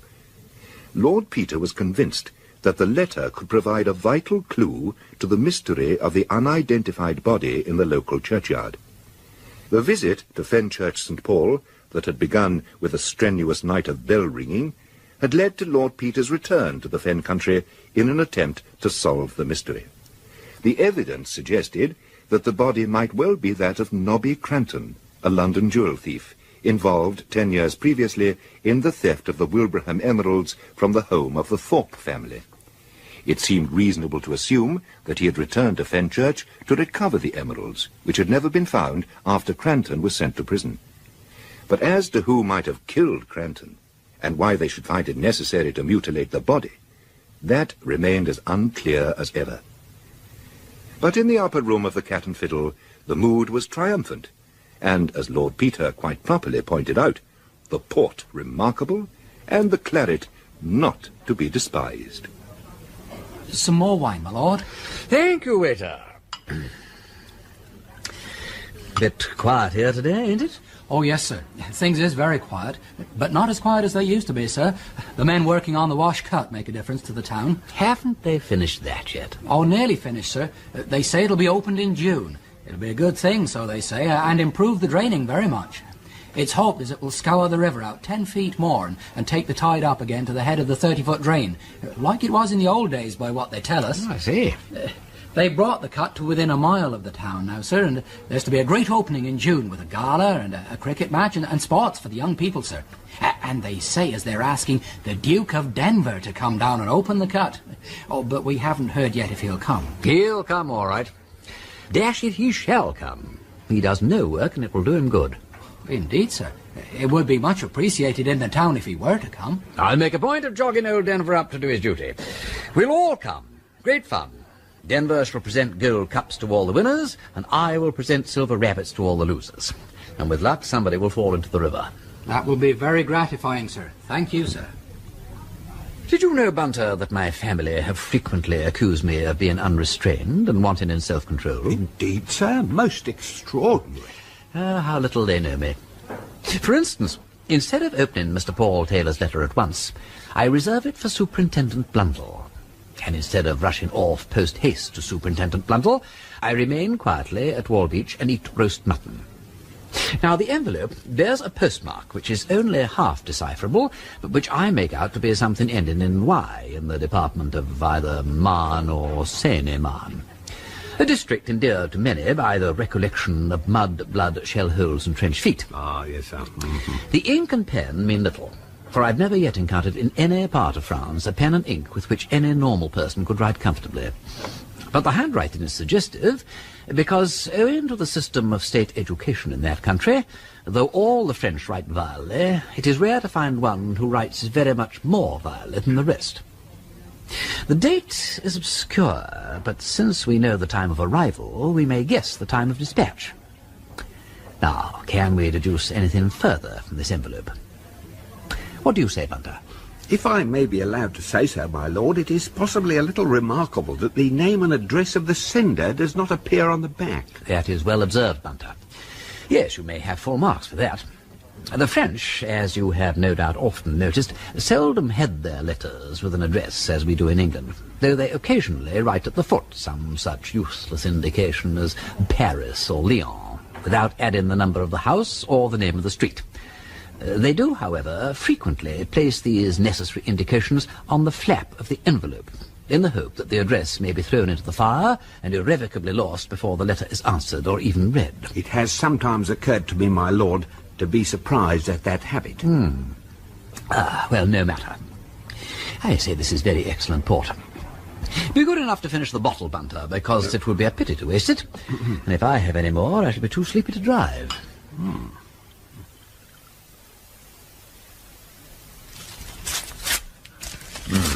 Right. Monsieur Marie.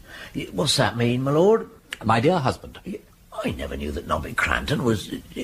Dash it, where does Cranton come into this? I never heard of it having any wife at all, let alone a French one. My dear Blundell, we don't know that Cranton comes into it at all. He came to Fenchurch St. Paul and asked for a Mr. Paul Taylor. This, presumably, is addressed to the Paul Taylor he was asking for. But they said Paul Taylor was a belle. Taylor Paul is a belle, but Paul Taylor may be a person. Who is he, then? God knows. Someone with a wife in France. And the other chap, Batty or something, is he a person? No, he's a belle, but he may be a person, too. Well, they can't both be persons, not reasonable. And where is this Paul Taylor, anyhow? Perhaps he was the corpse. Well, where's Cranton? They can't both be the corpse. That's not reasonable either. Oh, possibly Cranton gave one name to Ezra Wilderspin when he took a job with him as a motor mechanic, and gave another to his correspondent. Then what did he mean by asking for Paul Taylor at Fenchurch St. Paul? Perhaps that was the bell after all. Just see here, my lord, doesn't seem reasonable to me. This Paul Taylor, or Taylor Paul, can't be both a bell and a person, at least not both at once. It sounds, well, kind of batty to me. Why bring Batty into it? Batty is a bell. Taylor Paul is a bell. Paul Taylor is a person, because he gets a letter. You can't send letters to a bell. If you did, you'd be Batty. Oh, bother. Well, I don't understand it. Stephen Driver, now he's a person too. You don't say he's a bell, do you? What I want to know is which of them all is Nobby Cranton. Oh, you dash it all, my lord. Let's read the bloomin' letter. You might read it out in English, would you? My French's a bit off these days. My dear husband, you told me not to write to you without great urgency. But 3 months are past, and I have no news of you. I am very anxious, asking myself if you have not been taken by the military authorities. You have assured me that they could not now have you shot, the war being over so long ago. But it is known that the English are very strict. Write, I beseech you, a little word to say that you are safe. It begins to be very difficult to do the work of the farm alone, and we have had great trouble with the spring sowing. Also, the red cow is dead. Little Pierre helps me as much as he can, but he is only 9. Little Marie has had the whooping cough, I think, and the baby also. I beg your pardon if I am indiscreet to write to you, but I am very much troubled. Pierre and Marie send kisses to their papa, your loving wife, Suzanne. Little Pierre, 9-year-old, kisses to their papa, and the red cow's dead. 9 years ago, Cranton was in jail.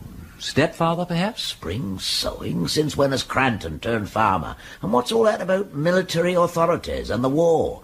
Cranton never was in the war. Something here I can't make head nor tail of. See here, my lord, this can't be Nobby Cranton. No, this letter wasn't written to Cranton. It begins to look as if it wasn't. But I still think it was Cranton I met on New Year's Day. Well, I'd best get on the telephone to London, and then I'll have to be seeing the Chief Constable about this. Whatever it is, it's got to be followed up. Ah, Bunter. Yes, my lord.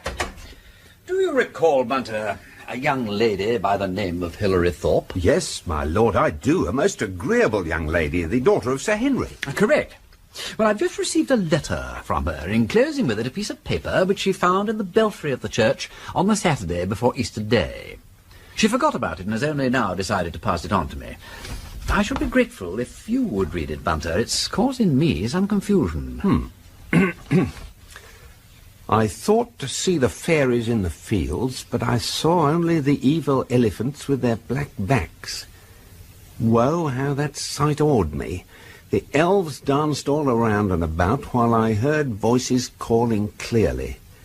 Ah, how I tried to see, throw off the ugly cloud, but no blind eye of a mortal was permitted to spy them. So then came minstrels, having gold trumpets, harps, and drums. These played very loudly beside me, breaking that spell. So the dream vanished, whereat I thanked heaven. I shed many tears before the thin moon rose up, frail and faint as a sickle of straw.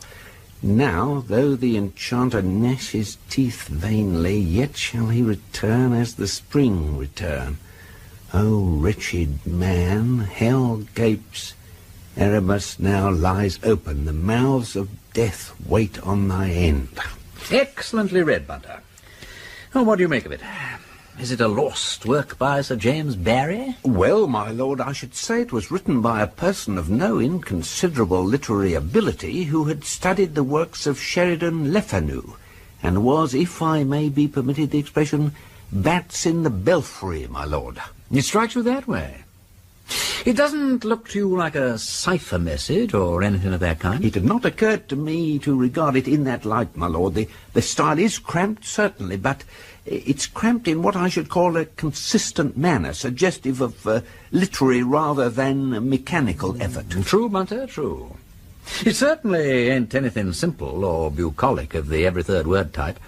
And it doesn't look as if it was meant to be read with a grid, because with the possible exception of gold, there ain't a single word in it that's significant. That bit about the moon is rather good, of its kind. Mannered but imaginative. Frail and faint as a sickle of straw. Alliteration's artful, what? Lefanu, did you say? Not a bad shot, Bunter.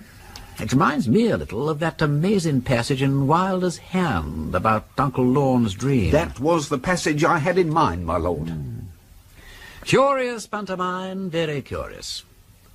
Ah, by the way, you'll find in the cupboard of your room an empty beer bottle of the quart variety. Indeed, my lord? Yes. I went up to the belfry again for a look round and found it parked away in a corner. Strange place for a beer bottle, what? So I wrapped it in a handkerchief and shall have it sent to London for a fingerprint check. Be so good as to see to that, will you, Bunter? Yes, my lord. I shall attend to it first thing tomorrow morning. Well, my lord, I'm glad to say that we've already had a response from the French police in response to our inquiries. Remarkable. Looks like they found the writer of the letter. It's a woman by the name of Susan Legrosse. It's been worked on by Monsieur le Commissaire Rosier of Chateau somewhere or other in the department of Marne. Excellent. Well, I think that ought to be followed up at once, don't you agree, Bundle? Oh, yes, my lord. All depends, really, on who the Chief Constable decides to send to France. Yes. Do you speak French yourself, Bundle? Well, not to say speak it, my lord. I could order a spot of grub and maybe swear at the garçon a bit, but examining witnesses... Quite a different question. Yes. Indeed. Of course, if the Chief Constable were to entrust the inquiry to me, I could pop over in 2 takes. At my own expense, of course. Afraid he might consider that a bit irregular, my lord. But my French is my strong point, don't you know? And I really think that in these hard times we ought to consider public verse.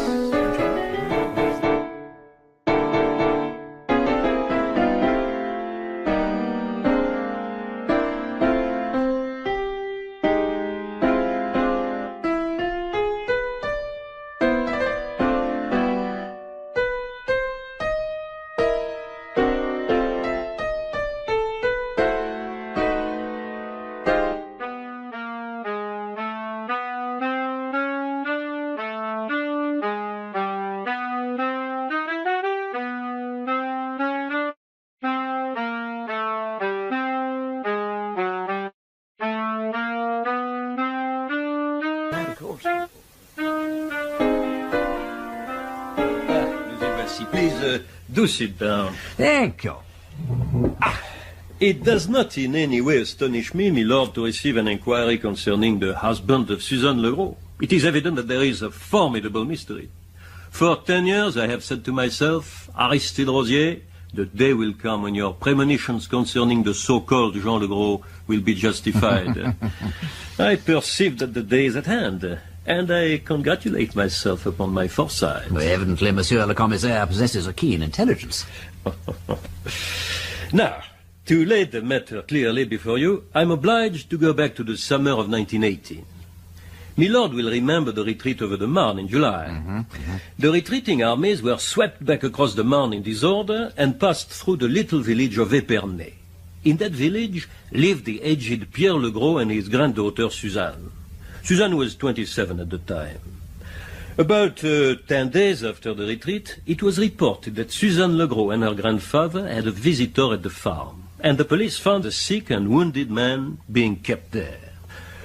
Upon being interrogated, Suzanne Legros and her grandfather told a singular story. She said that on the second night after the retreat had passed through the village, she went to a distant outhouse, and there found this man, sick and burning with fever, stripped to his underclothing with his head roughly bandaged. He was dirty and blood-stained, and his clothes were bedaubed with mud and weeds as though he had been in the river. She showed the clothing in which she had found him, a vest, underpants, socks, and a shirt of regulation army pattern, very much stained and torn. No uniform, no boots, no identity disc, no papers. It was therefore assumed, I presume, that he had abandoned his clothes when forced to swim across a river during the retreat. Exactly. He seemed to be a man of some 35 or 40 years of age, and when first seen by the authorities, he had a dark beard of about a week's growth. Then he had been clean-shaven? It would seem so, my lord. I see. Well, the man remained unconscious in a coma for almost 3 weeks.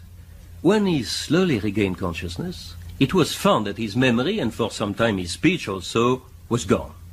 But gradually the speech was regained, though for some time he could express himself only in a thick, mumbling manner with many hesitations. He claimed to remember nothing of the past, but nothing. He did not know his name or his place of origin. He had a life which began only in the farmhouse at Épernay. Well, of course, his description was circulated to the French army and the British army, but without result. And after the armistice, even to Germany, but still without any success. Most remarkable case. We thought so too, my lord. He was taken to several hospitals and examined by psychologists, but they could make nothing of him. Oh, they tried to set traps for him. They suddenly shouted out words of command to him in English or French or German, thinking that he might display an automatic reaction, but it was to no purpose. He seemed to have completely forgotten the war. Lucky devil. Oui, ça je suis de votre avis, but nevertheless some kind of reaction would have been satisfying. Indeed. Eventually, old man Legros asked leave to adopt the man as his son. Oh, there were difficulties, but enfin, since something had to be done with the man, and he was quiet and well-behaved and gave no trouble, the consent was obtained. He was adopted under the name of Jean Legros, and papers were made out for him. Eventually, the civil authorities washed their hands of the whole matter, and Suzanne Legros ended up marrying this Jean, and their eldest son is now 9 years of age. You said in your letter, Monsieur Rosier, that Jean Legros has now disappeared. Since 5 months, my lord. It is said that he is in Belgium buying pigs, cattle, I know not what, but he has not returned, and his wife is very concerned. You think you may have some information about him? Well, we have a corpse and we have a name. But if this Jean Legros has conducted himself in the manner you describe, then the name is not his, though the corpse may be. For the man whose name we have was in prison in 1918 and for some years afterwards. Ah, then you have no further interest in Monsieur Legros? Oh, on the contrary, on the contrary. An interest of the most profound. We still have the corpse. Ah, à la bonne heure. A corpse is always something. Have you any photographs, any measurements, any marks of identification? The photograph will assuredly be of little use, since the corpse, when found, was 4 months old and the face had been much battered. Moreover, his hands have been removed at the wrists. But we have measurements and 2 medical reports. From the latest of these, recently received from a London expert, it appears that the scalp bears the mark of an old scar, in addition to those recently inflicted. Aha! That is perhaps some confirmation. He was then killed by being beaten on the head, Your Unknown. No. All the head injuries were inflicted after death.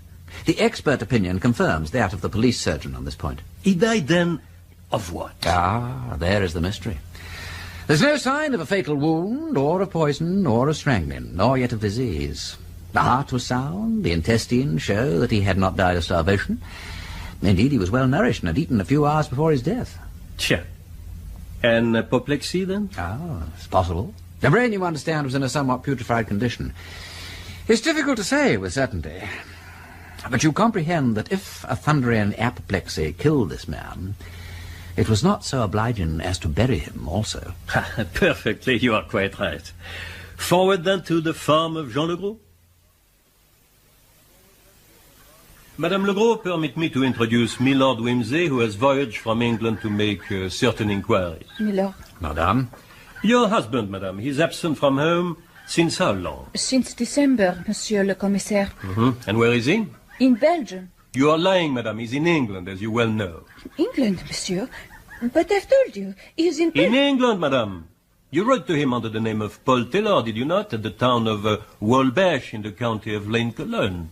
You will not deny your own handwriting, I suppose, or the names of your 2 children, or the death of the red car. You do not imagine you can resurrect the car. Monsieur, Come, madame, during all these years you have been lying to the police, have you not? You knew very well that your husband was not a Belgian, but an Englishman.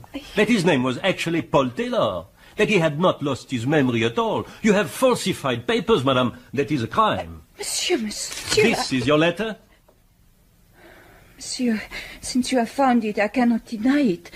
But... Good. You admit the letter. My husband, monsieur. I implore you to tell me, where is my husband? Well, Madame, we are greatly afraid that your husband is dead. Oh, mon Dieu. Je le savais bien.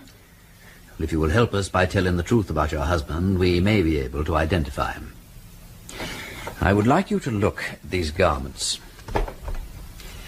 Now, we don't know whether the man who wore these is your husband, but on my honor, the man who wore them is dead, and they were taken from his body.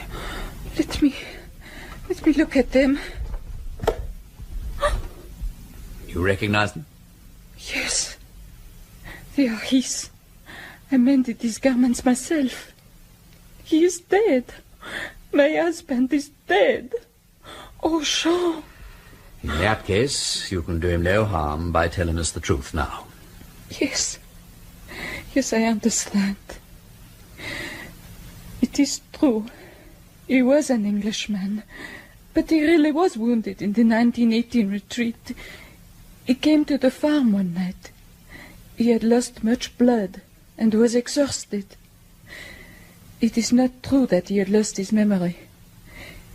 He implored me to hide him because he didn't want to fight anymore. It was shameful, madame, to harbor a deserter. The English are very strict. They might have thought him a coward and shot him. So we arranged that he should pretend to lose his memory. And since his French accent was not good, we decided to make out that his speech was affected by his injury. And I burnt his uniform and papers in the copper. Who invented the story, you or he? He did, monsieur. He was very clever. He thought of everything. What was his real name? His papers were burnt, and he never told me anything about himself. You do not know his name? Was it then not Paul Taylor? No, monsieur.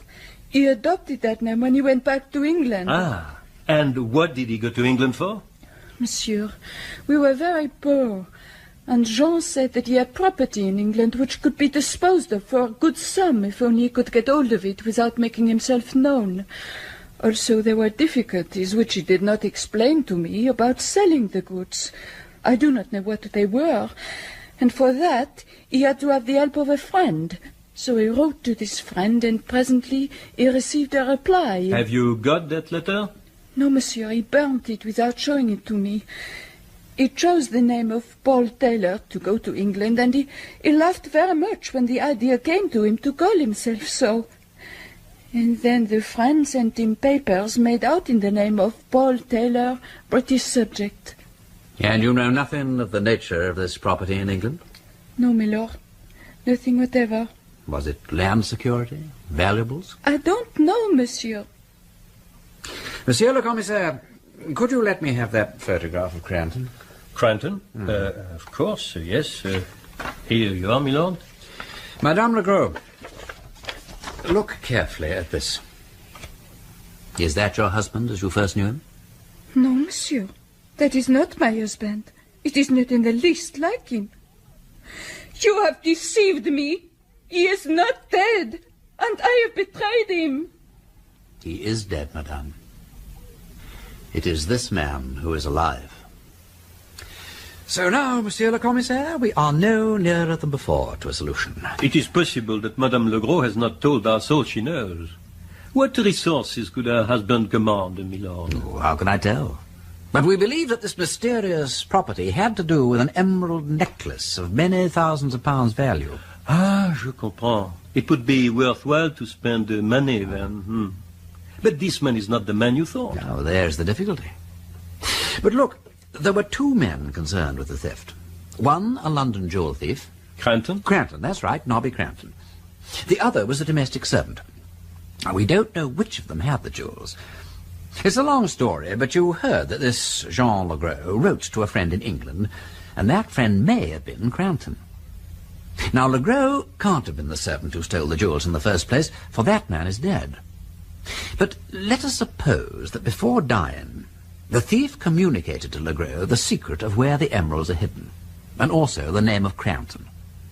Legros then writes to Cranton and proposes a partnership to find the jewels. Cranton doesn't believe and asks for proof that Legros really knows something. Legros sends a letter which satisfies Cranton, and Cranton in turn procures the necessary papers for Legros. Then Legros goes to England and meets Cranton. Together they go and discover the jewels. Then Cranton kills Legros in order to have the lot for himself. How's that, monsieur? After all, Cranton has disappeared. Oui, it is very possible, my lord. It is certain that there is more than desertion behind this change of name and Legros' fear of the British police. But if the man was an old jailbird, the thing understands itself. But there are still many difficulties. Quite. But if my explanation is correct, one thing is certain. And what is that, my lord?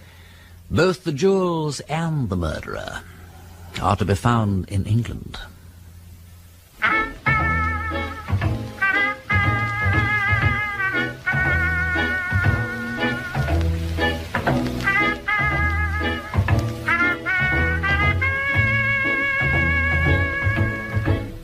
In that episode of The Nine Tailors, the parts were played as follows.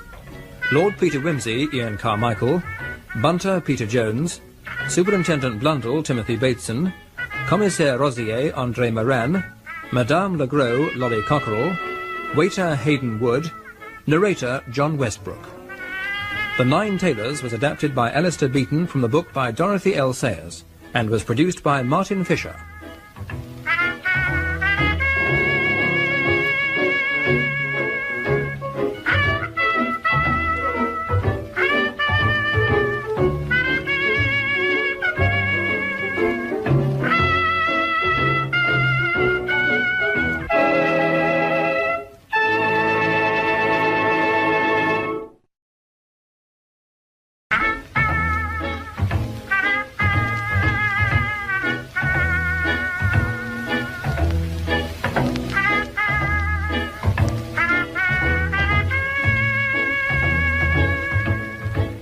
We present Ian Carmichael as Lord Peter Wimsey in The Nine Tailors by Dorothy L Sayers, adapted for radio by Alistair Beaton, with Peter Jones as Bunter, Philip Latham as the Reverend Theodore Venables, Timothy Bateson as Superintendent Blundell, and Stephen Greif as Nobby Cranton.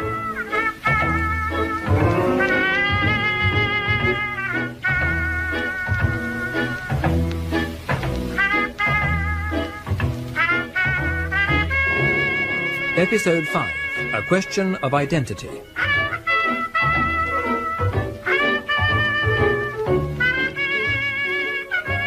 There was a great wind blowing over the fen, and immense white clouds sailing fast in the wide blue dome of the sky, as Lord Peter Wimsey and Superintendent Blundell walked thoughtfully through the churchyard at Fenchurch St. Paul.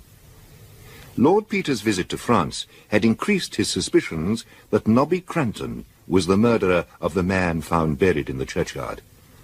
If this theory was correct, then the body was that of Jean Legros, who must have travelled from France around New Year in order to meet up with Cranton and divide the spoils of a robbery carried out in Fenchurch St. Paul more than 10 years before. The motive for such a murder was clear. Nobby Cranton preferred not to share out the takings with anybody else. But a large number of questions remained unanswered, not least how Jean Legros came to know about the jewels and to find out how to contact Nobby Cranton. And was Nobby Cranton really the sort of man to commit a brutal murder? Wimsey confided his thoughts to the superintendent. Well, my lord, if that's how it is, we got to find Cranton. But I wouldn't have thought Nobby Cranton was the man for that sort of job.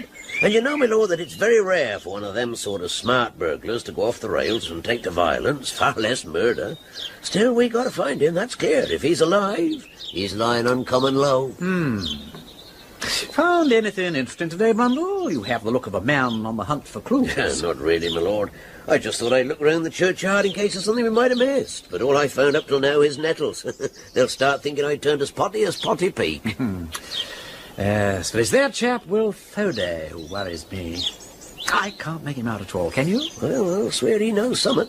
But what can he know? It's as certain as anything can be that he was sick in bed when it all happened. Now, there's one other person might know something, and that's James Thody, Will's brother. Look here, my lord, here's a queer thing. James Thody left the village on January 4th early in the morning to join his ship. He was seen to go all right, the station master saw him, but he never got to Hull that day. I'd been onto the shipping line he works for, and they say they had a wire from him to say he'd be delayed. Had some story been taken suddenly ill, and they say he looked ill enough when he did arrive. I've told them to get in touch with him as quick as they can. Where was the wire sent from? London, from a post office near Liverpool Street. He might have picked up influenza from his brother. So he might. Still, he was fit to sail the next day, and it looks funny, don't you think? He'd have had plenty of time to go up to London and come down here again. He might have come part of the way by train and the rest by car or motorbike. You think he was in with Will over the thing? Yes, I see. Will Thoday is in a conspiracy with Legros to get the emeralds, is that it? He then gets flu and can't do the job himself, so he arranges with brother Jim to do it for him.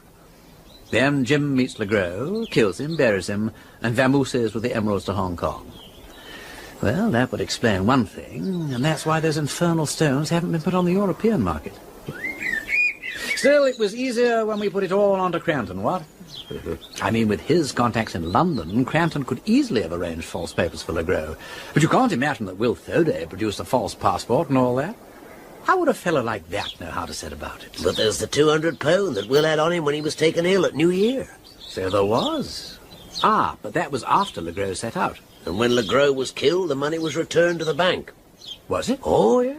He gave me permission to go over his bank account. No suspicious withdrawals of money up to that £200 on December 31st, and that was paid in again in January as soon as he was able to get about. He said the money was for purchasing a piece of land, but that he changed his mind. It's true about the land. I checked, and he did consider buying it. All the same, £200, all in £1 notes, and I... Excuse me a moment, my lord.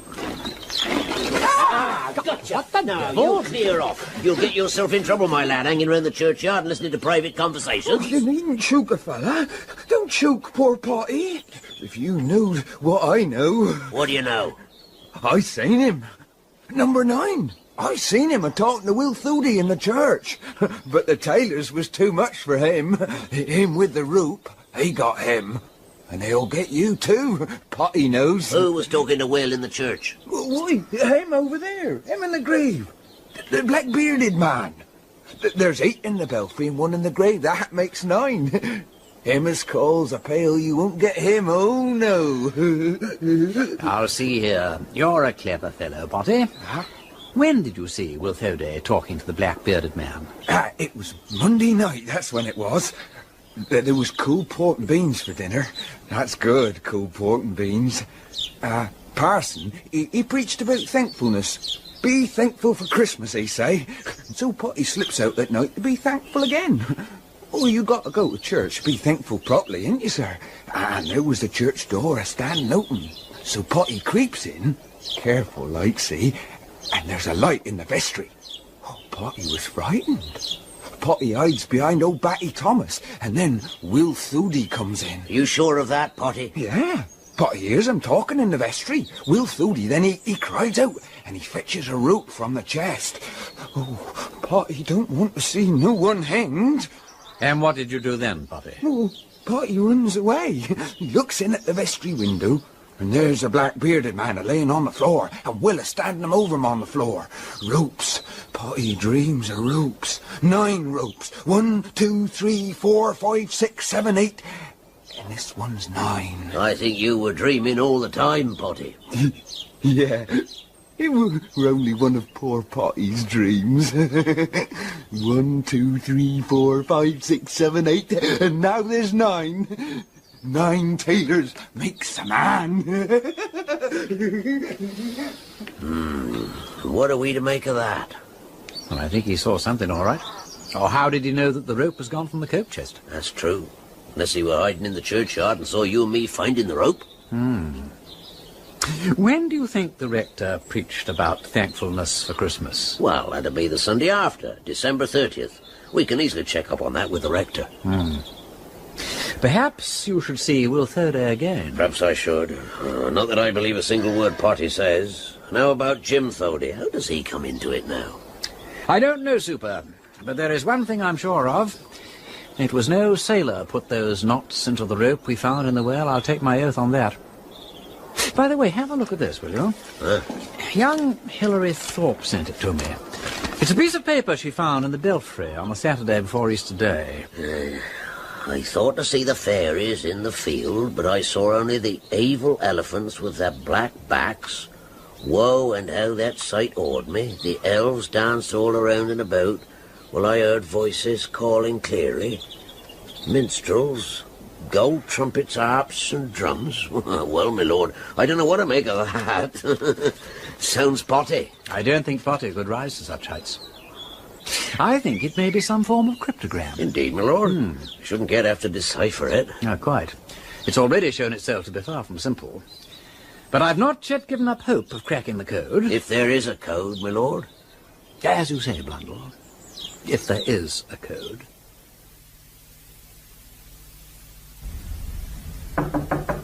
Come in. Lord Peter. Ah. I do hope you're not working yourself to death. No. I have ventured to bring a little comfort for the inner man. Oh, thank you. As these nights of early summer so chilly. And my wife thinks you might like to use this foot muff. Oh, that's very kind. Well, our maid Emily should have brought it to you, but sometimes she's as forgetful as I am. There's always a draught under that door. No, allow me. Yeah, thank you. Thank you. Slightly moth-eaten, I fear, but still affords protection. Well, this is most kind of you, Padre. Do give my thanks to Mrs. Venables. Yes, indeed I will. Now, you must not let me disturb him. Oh, dear me. Now, what's that? Oh, are you pricking out a peal of bells? Oh, no. I see they're letters, not figures. My eyesight is not as good as it was. Oh, no, I'm rudely prying into your affairs. No, not a bit, Padre, not a bit.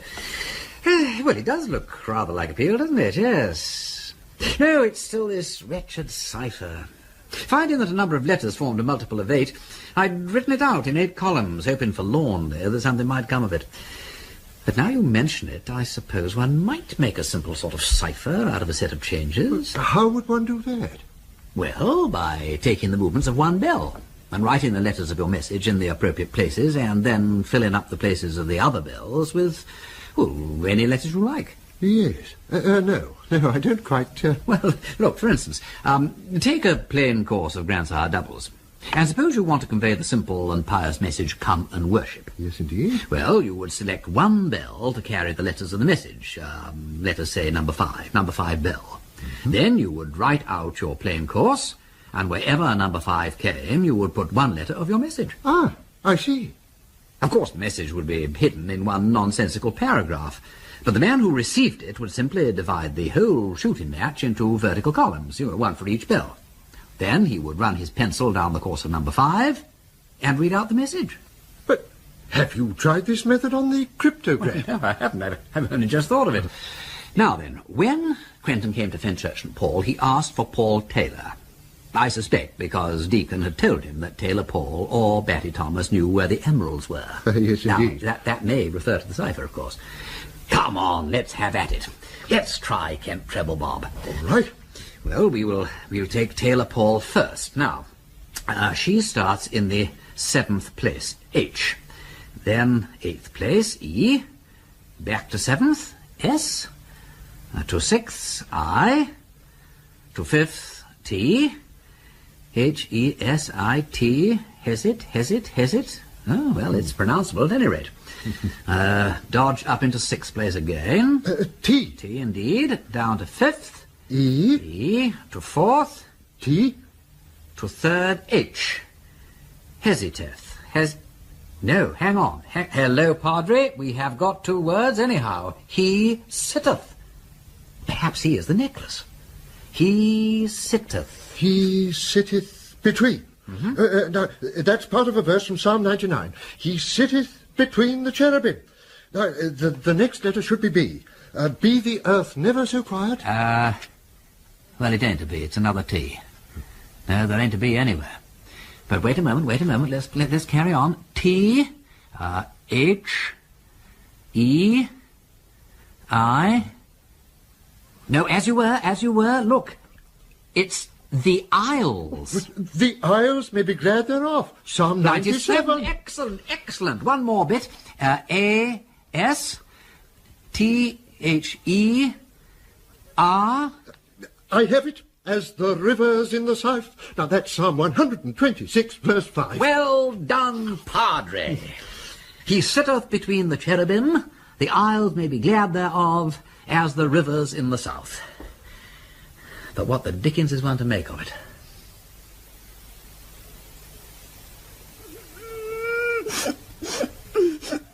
If you please, Mrs. Venables, I should like to give my week's warning.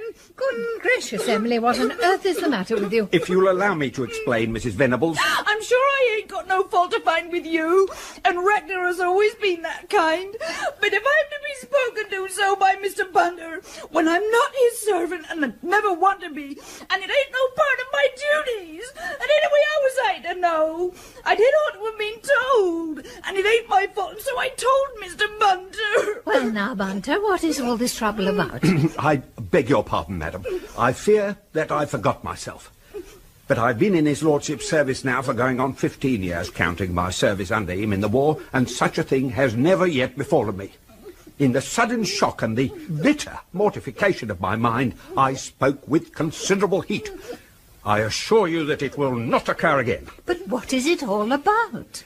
That quart beer bottle, madam, standing there on the table, was found by his lordship. In the church belfry, I believe. It was entrusted to me, and I intended photographing it this morning before sending it to Scotland Yard to be examined for fingerprints. Yesterday evening, it seems that this young woman entered the room during my absence, investigated the cupboard, and removed the bottle. Not content with removing it, she dusted it. If you please, I didn't know it was wanted. A nasty, dirty old thing. So I gives it a dust and... Now the fingerprints have all gone. And what to say to his lordship, I do not know. Oh, dear, oh, dear. I don't know what to do. You will understand my feelings, madam, when I think of his lordship waking to a new day and not knowing of the blow which is in store for him. He's rung twice, and he'll know by the delay that something of a calamitous nature has occurred. Bunter? My lord. What the devil's happened to my tea? Oh, I beg your pardon, Mrs. Venables. Do excuse my language. Oh, and my bathrobe, what? I didn't know you were here. Oh, Lord Peter, such a dreadful thing's happened. Your man is so terribly upset, and this silly girl, she meant well, of course, and it's all a mistake, but we've dusted all the fingerprints off your bottle. I did it! I dusted it! I didn't know! Bunter? Yes, my lord. Take up my tea and throw the bottle in the dustbin. What's done cannot be undone. Let it be a warning to you never to seek for happiness out of a bottle. Emily, if you cry any more, your young man won't know you on Sunday. Yes, sir. That will be all, Emily. Yes, ma'am. Don't worry about the bottle, Mrs. Venables. I always loathe the sight of it anyway. I beg you will not give another thought to it or to Emily either. She's a particularly nice girl, isn't she? What's her surname, by the way? Holiday. She's some relation to Mary Thody. Though, of course, in this village everybody is related to somebody or other. It comes of being such a small place. Though now they all have motor bicycles and the buses running twice a week, it isn't so bad. And there won't be so many unfortunate creatures like Potty Peak. Just so, Mrs. Venables. Just so.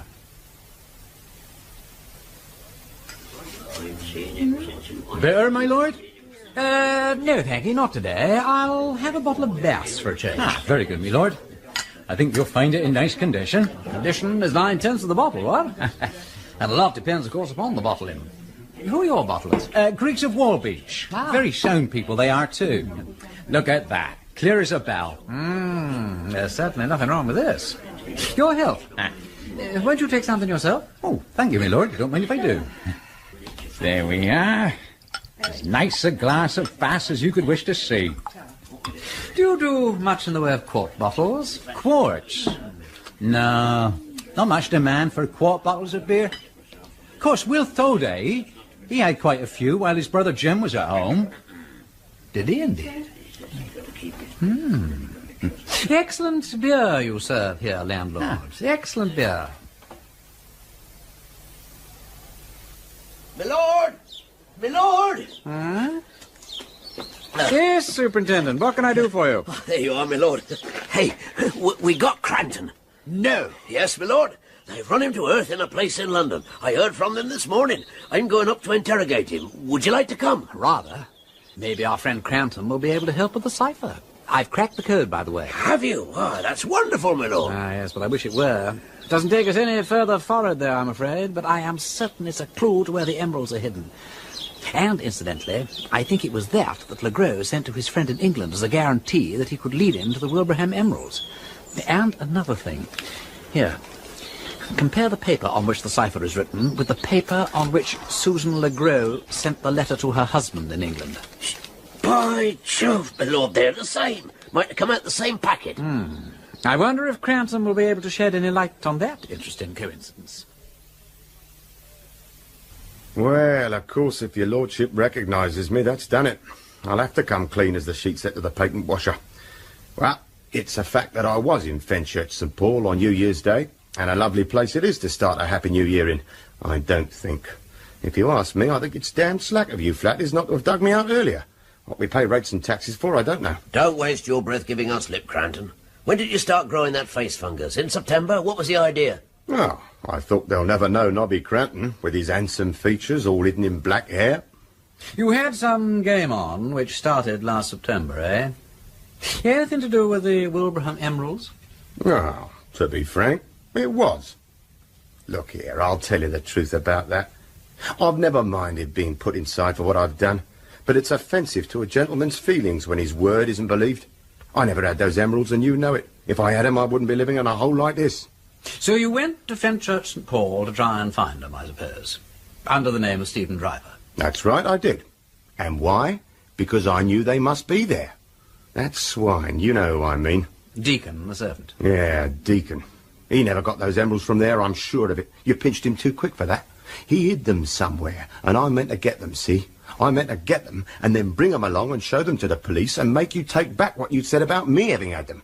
Pretty silly you'd have all looked, wouldn't you? Indeed, that was the idea, were it? You're going to find the stuff and bring it along like a good little boy? That's right.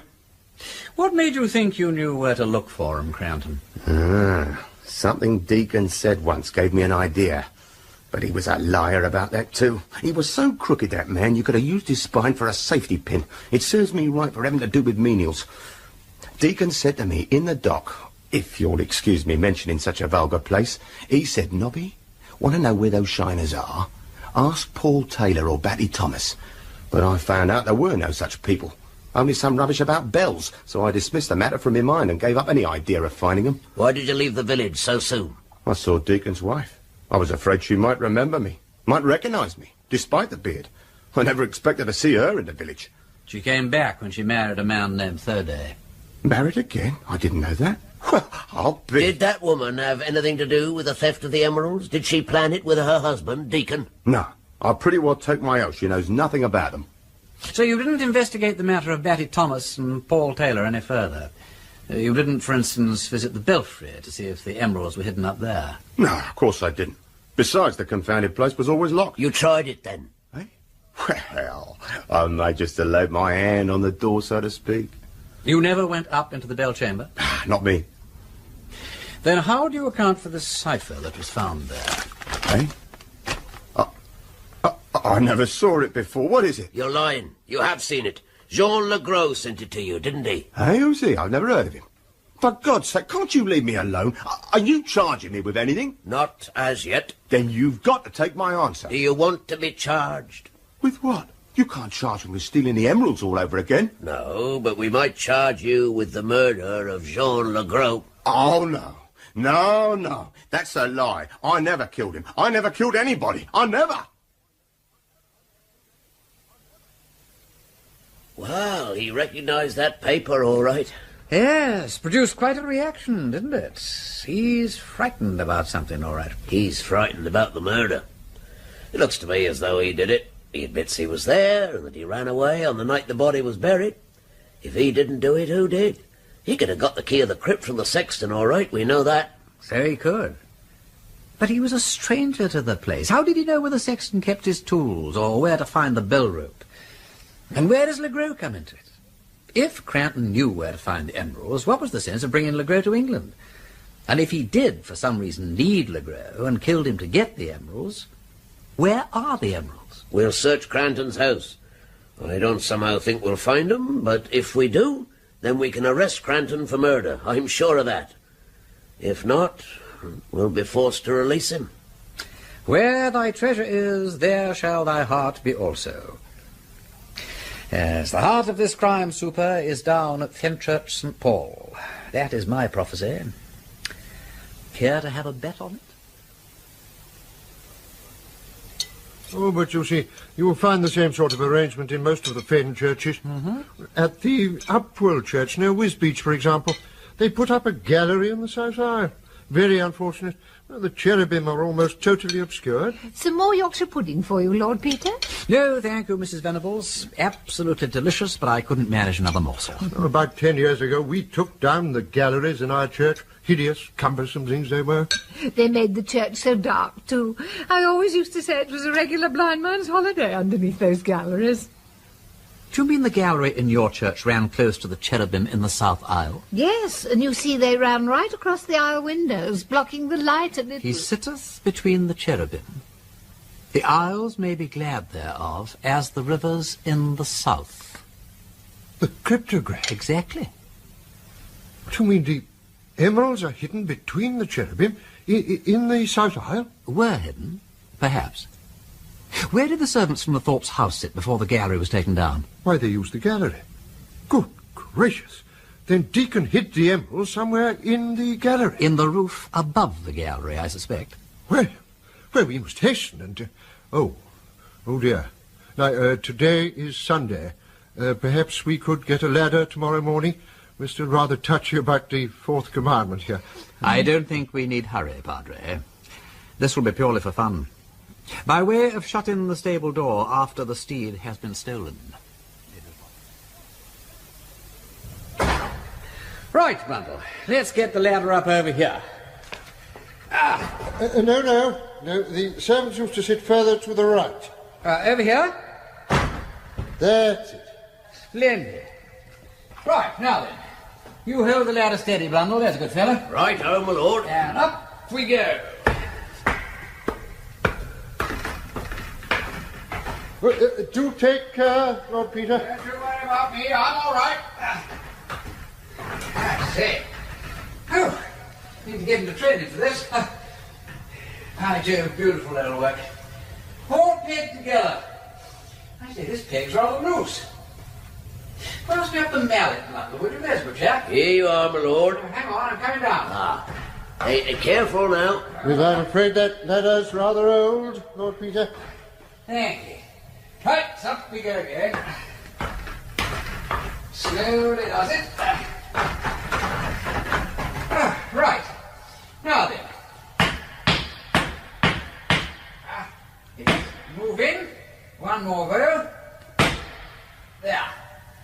Mallet coming down, Bundle. Got it, my lord. Well done.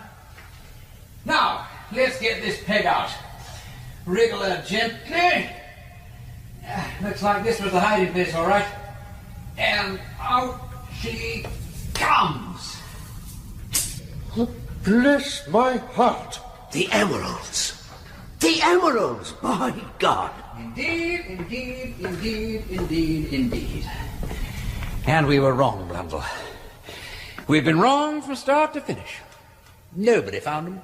Nobody killed anyone for them. Nobody deciphered the cryptogram. We've got the emeralds, old lad, but we are wrong, and out of the hunt.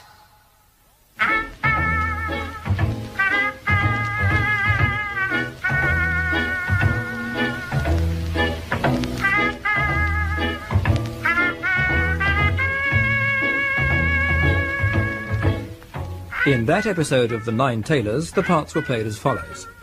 Lord Peter Wimsey, Ian Carmichael; Bunter, Peter Jones; the Reverend Theodore Venables, Philip Latham; Superintendent Blundell, Timothy Bateson; Nobby Cranton, Stephen Greif; Mrs. Venables, Noel Dyson; Emily, Jenny Twigg; Potty Peak, Anthony Hyde; Donington, John Church; narrator, John Westbrook.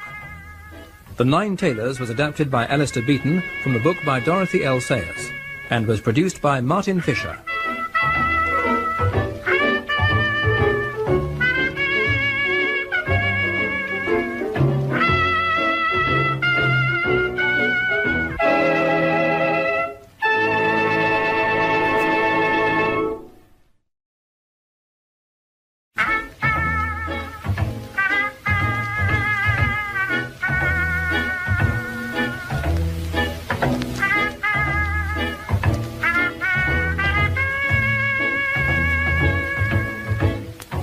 we present Ian Carmichael as Lord Peter Wimsey in The 9 Tailors by Dorothy L Sayers, adapted for radio by Alistair Beaton, with Timothy Bateson as Superintendent Blundell, Philip Latham as the Reverend Theodore Venables, and Stephen Greif as Nobby Cranton.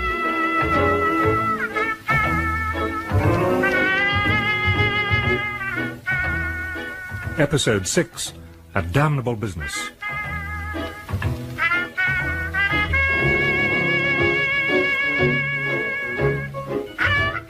In the village of Fenchurch St. Paul, Lord Peter Wimsey was to be seen entering the church. Unlocking the door in the tower, he made his way up the spiral staircase. He then passed up through the great bare clock chamber till he came out beneath the bells. If their tongues could speak, they could tell him what they had seen. But they had neither speech nor language. Somewhere in or near this church, a man had been murdered at New Year. Then the murderer had mutilated the body to prevent identification and buried it on top of the coffin in Lady Thorpe's grave. That there was a connection between this and the theft of the Wilbraham emeralds 10 years before was already clear. But now the emeralds had been found, there was no apparent motivation for the murder. The one hope left was to find out the real identity of Jean Legros, the man who made the mysterious journey from France to the village of Fenchurch St. Paul, only to keep an appointment with death. Come in, my lord. Thank you. I just received a letter from Monsieur Rosier. We now know who this Jean Legros really was. Ah, splendid. I only hope it helps. Apparently, the French police searched Suzanne Legros' house and found her husband's original identity disc.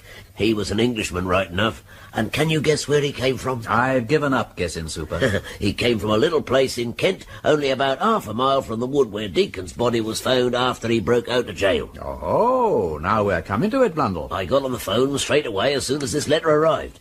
This man, who later called himself Legros, joined up in 1914, last seen on the last day of his leave in 1918, just 2 days after Deacon's escape from prison. It makes no sense, Super. It makes no sense whatsoever. If this man joins up in the first year of the war, how on earth could he have been elaborately in league with Deacon, who went to Maidstone in 1914? Well, how's this, my lord? You see, I've been working this thing out, see?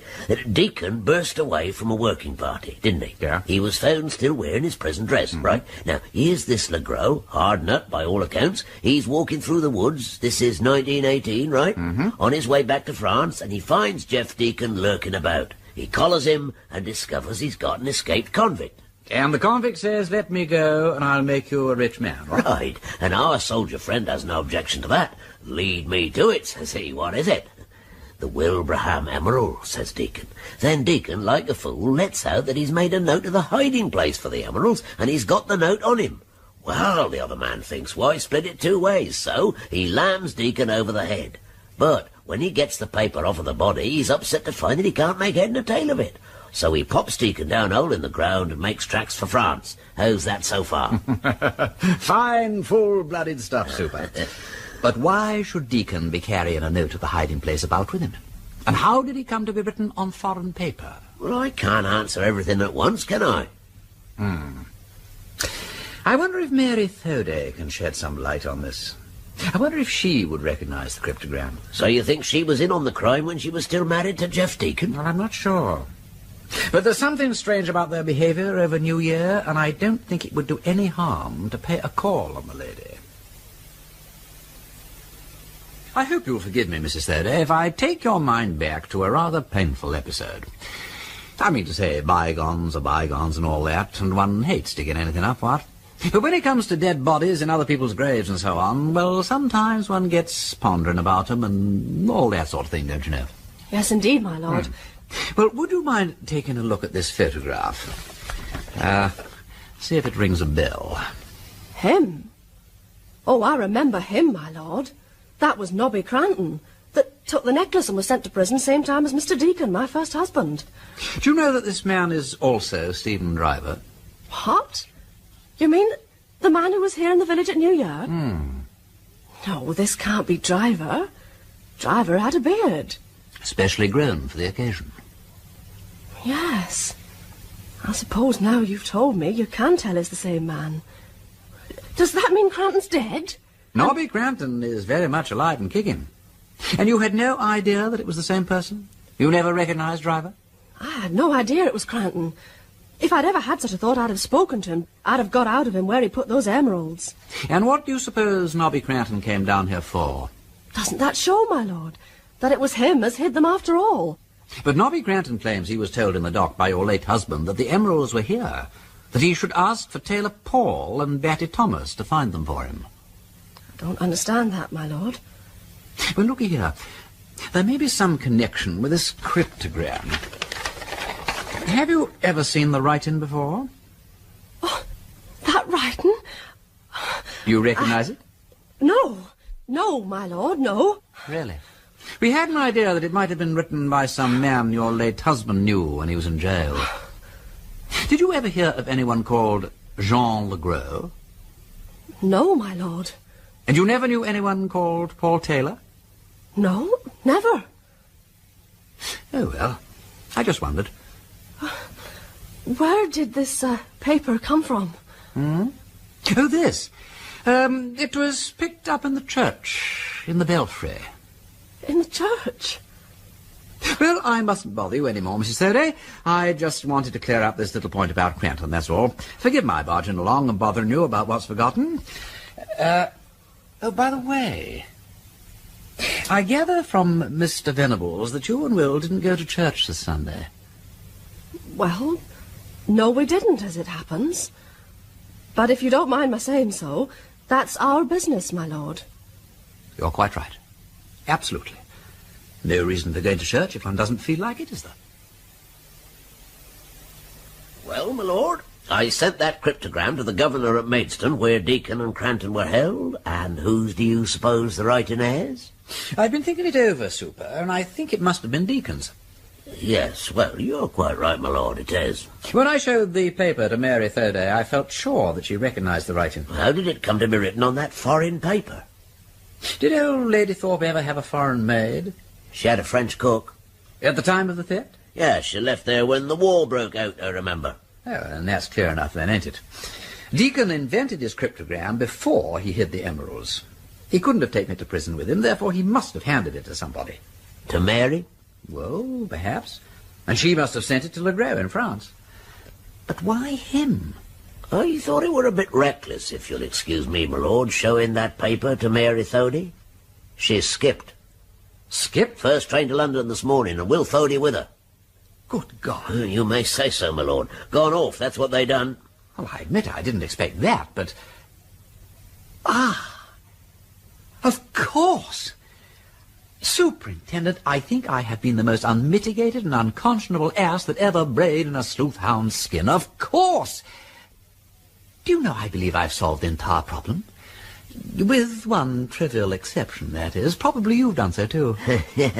What's the bit you haven't solved, my lord? The murder. Oh.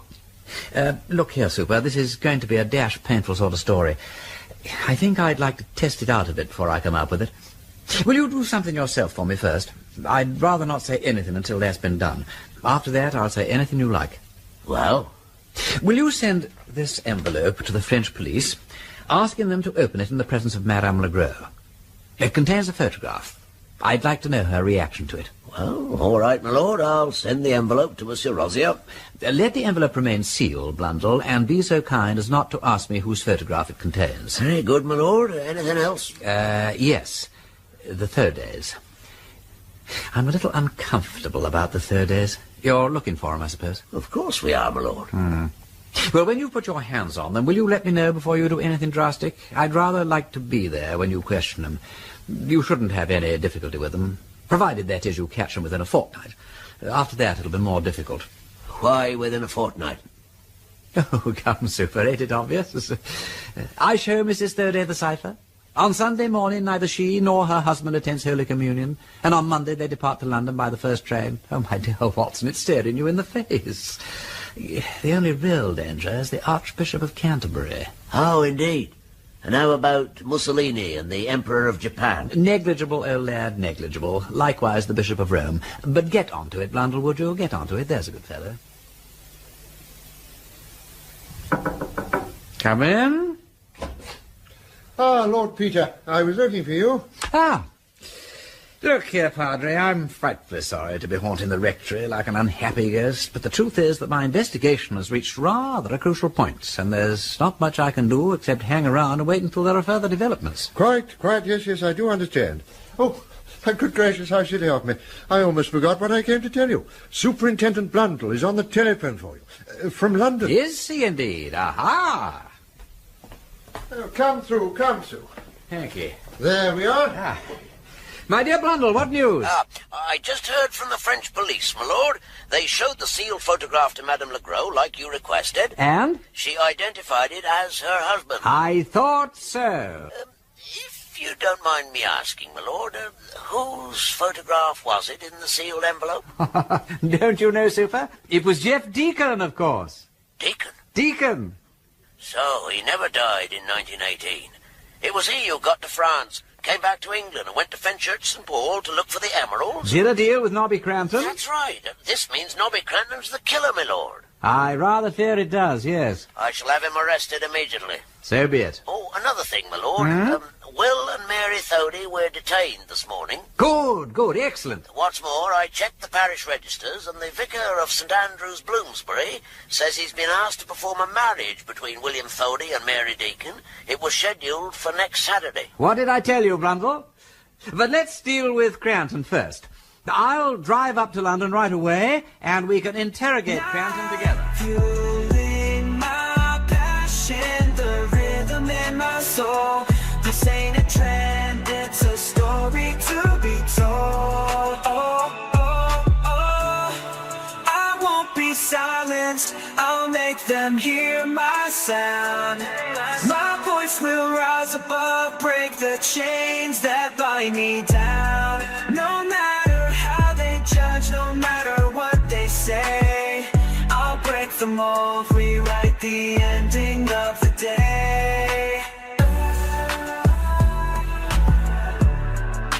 Never break me down. Never break me down. Right. I didn't do it. And I want to make a statement. Where do you want me to begin? Begin at the beginning, go on till you get to the end, and then stop. What you want to know is, how did I first hear that Deacon was still on deck, eh? Let's have the truth now, Crampton. Very well. He wrote me a letter, that's how. Somewhere about last July it would be. I burnt it, being an honourable gentleman, but it was some story, and I don't know if I can do justice to it. I'm sure you'll manage. Well, it seems that when Deacon got out of Maidstone jail in 1915, after an unfortunate encounter with a warder, he had to sneak about Kent for a day or two. The third night he was out there, lying doggo in a wood somewhere, and he heard a chap coming along, rolling drunk. So Deacon pops out from behind a tree and pastes the fellow one. He must have struck a bit harder than he meant. That's what he said, of course.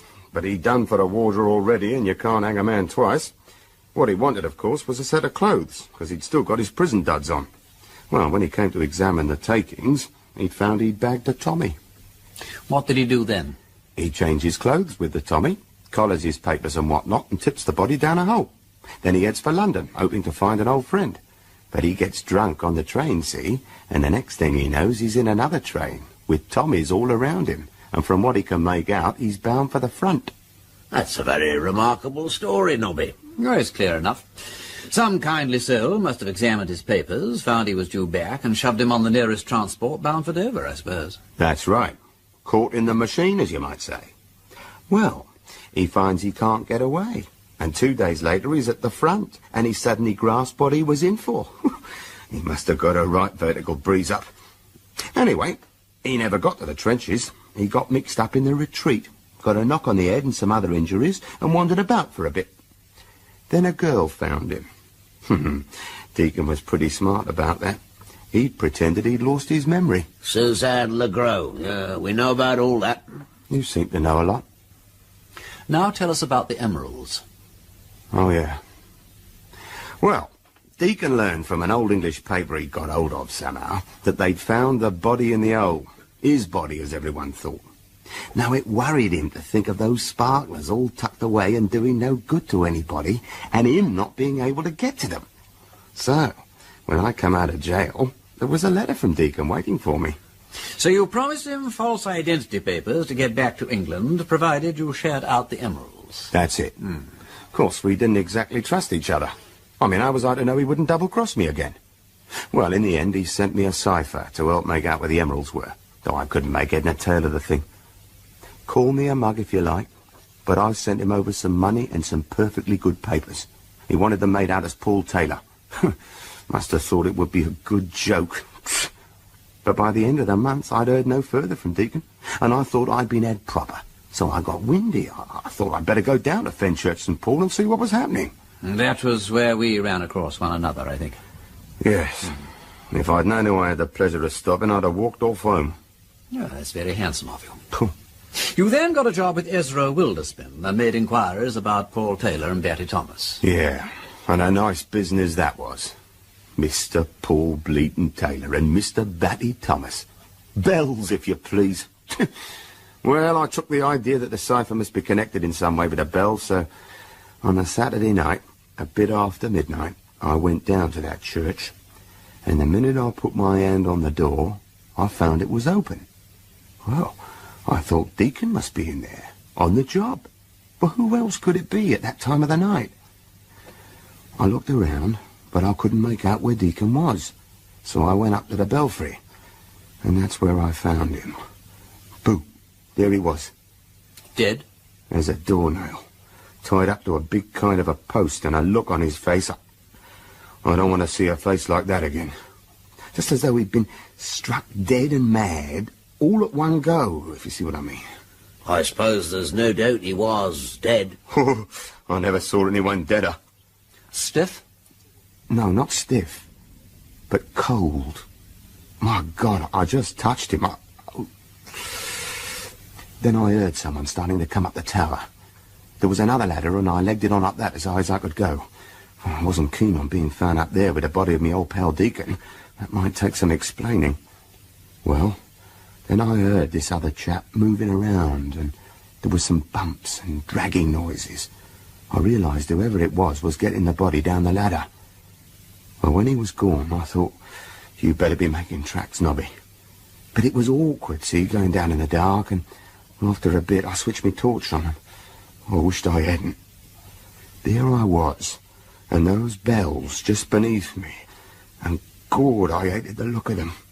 I went all cold and sweaty, and the torch slipped out of my hand and fell and hit one of the bells. I'll never forget the sound it made. It wasn't loud, but it was terribly sweet and threatening. And it went humming on and on and on. And a whole lot of notes seemed to come out of it. You'll think I'm loony, but I'll tell you, that bell was alive. You got too much imagination, Nobby. No, you wait, Mundle. You wait till you get stuck on a ladder in a belfry in the dark. Bells are like cats and mirrors. They're always queer, and it don't do to think too much about them. Well, after a bit, I crawled on down. It felt like hours. Oh, I dare say it wasn't more than 5 minutes. I groped around and found the torch, but I discovered later I'd lost the cipher. Must have come out of my pocket when I pulled the torch out. Well, in the end, I got out of that church, and I ran and ran. God, how I ran. But see here, what I've told you is the truth and the whole truth. I swear to you, Deacon was already dead when I found him. I don't ever want to go back to Fenchurch St. Paul, sir. I don't mind telling you. Yes, I know what you mean. It's a most extraordinary tale, Lord Peter. Most extraordinary. Well, to think that Deacon was alive all that time, and of course Deacon was the body in Lady Thorpe's grave. Yes. And so Cranton and Deacon, after all those years, came back to Fenchurch together to pick up the emeralds from their hiding place, thereby completing the crime they started so long ago. That's about the size of it, Padre. Well, but then there was some sort of quarrel, and Cranton killed Deacon. Well, there's where our problems begin. Because, curiously enough, I am far from certain that Cranton is the murderer. Oh, dear. How very complicated. And poor Mary Thoda. How distressing for her. To have married Will thinking that her first husband was dead, when all the time he was living in France with another woman. Oh, dear, oh, dear. I must shortly talk with the Thodays. I rather wish I hadn't come butting into this, Padre. Some things may be better left alone, don't you think? Oh, my dear boy, it does not do for us to take too much thought for the morrow. Oh, it is better to follow the truth and leave the result in the hand of God. Well, I dare say you're right. I'm sorry to have made so much unpleasantness anyway. I really would rather go away now. I've got that silly modern squeamishness, you see, that doesn't like watching people suffer. I can't say I'm looking forward to my next interview with the Thodays. Now look here, Mr. Blundell. I don't see what right you've got coming in here. No, Mary. You'd be well advised to keep quiet till your husband's finished his explanation. Now let's get your story clear, Thoday. You heard that the body of a man who might have been a convict had been found in the churchyard. And though the face was quite unrecognizable, you were, shall we say, inspired to identify him with Geoffrey Deacon, whom you had supposed to have died in 1918. You said nothing about it till your wife, the other day, saw a bit of Deacon's handwriting, which might have been written at any time, and was, shall we again say, inspired with the same idea. Without waiting for any further verification, you both rushed away to London to get remarried. And that's the only explanation you can give. That's all I have to say, my lord.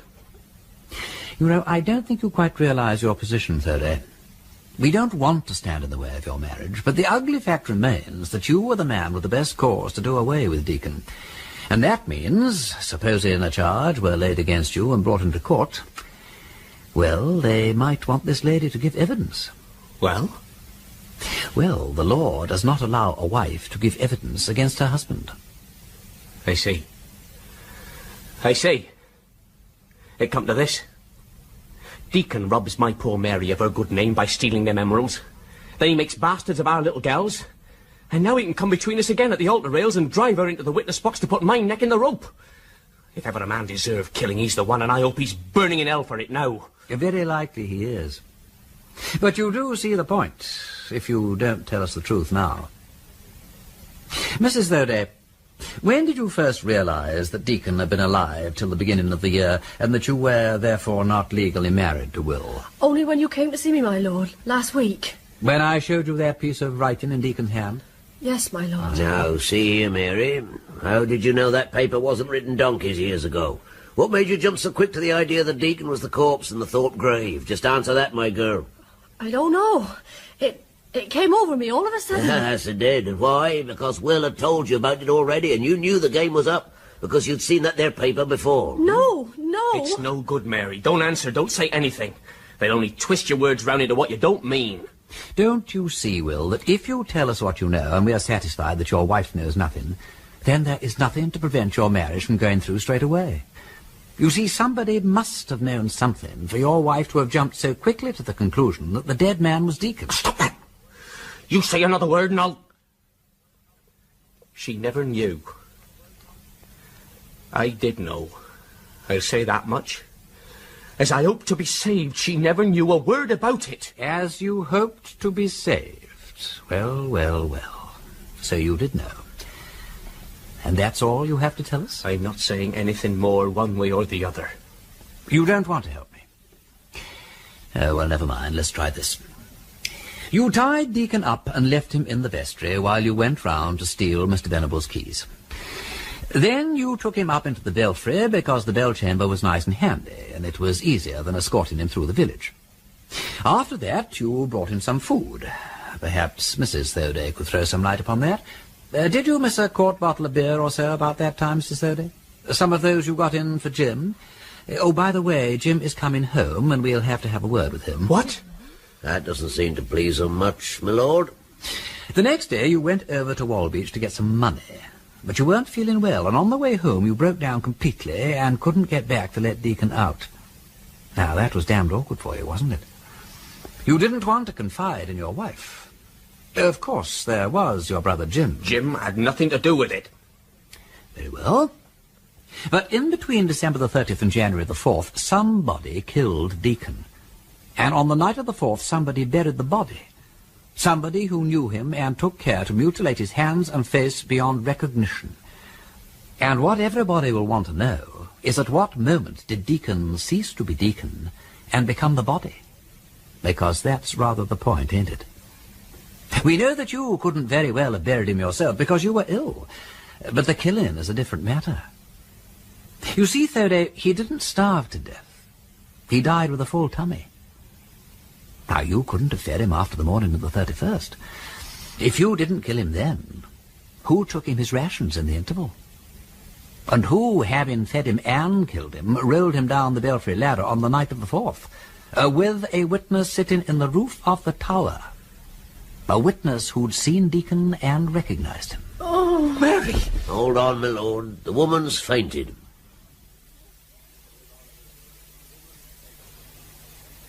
It's a damnable business, Blundell, the whole thing. If ever a fellow deserved a sticky death, it's this Deacon brute. If the law had found him, the law would have hanged him with loud applause from all good citizens. Why should we hang a perfectly decent chap for anticipating the law and doing our dirty work for us? Well, 'tis the law, my lord. Oh. In any case, we're going to have a bit of a job hanging Will Thode. Deacon was killed on a full stomach. If Will did away with him on the 30th or the 31st, why'd you go and collect the £200? If Deacon was dead, he wouldn't want it. On the other hand, if Deacon wasn't killed till the 4th, who fed him in the interval? If Jim Thode killed him, why'd you trouble to feed him first?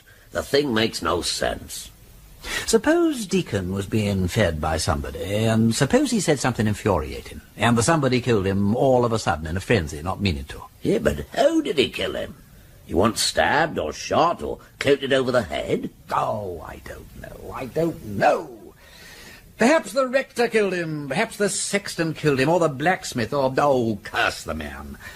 He is a perfect nuisance, dead or alive, and whoever killed him was a public benefactor. I wish I'd killed him myself.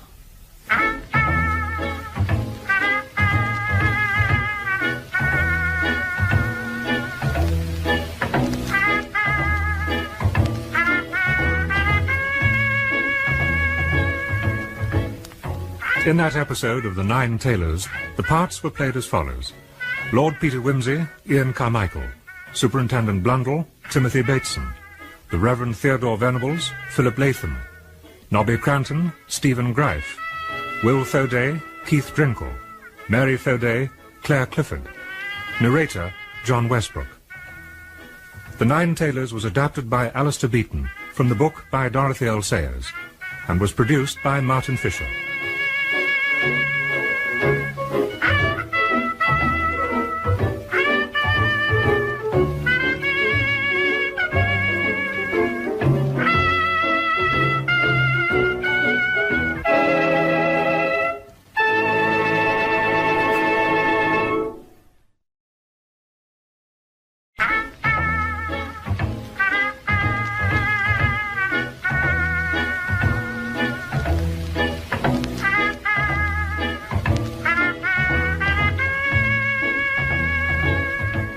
We present Ian Carmichael as Lord Peter Wimsey in The Nine Tailors by Dorothy L Sayers, adapted for radio by Alistair Beaton, with Timothy Bateson as Superintendent Blundell and Philip Latham as the Reverend Theodore Venables.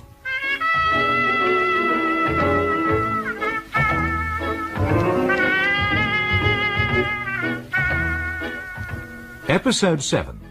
All is Not Explained.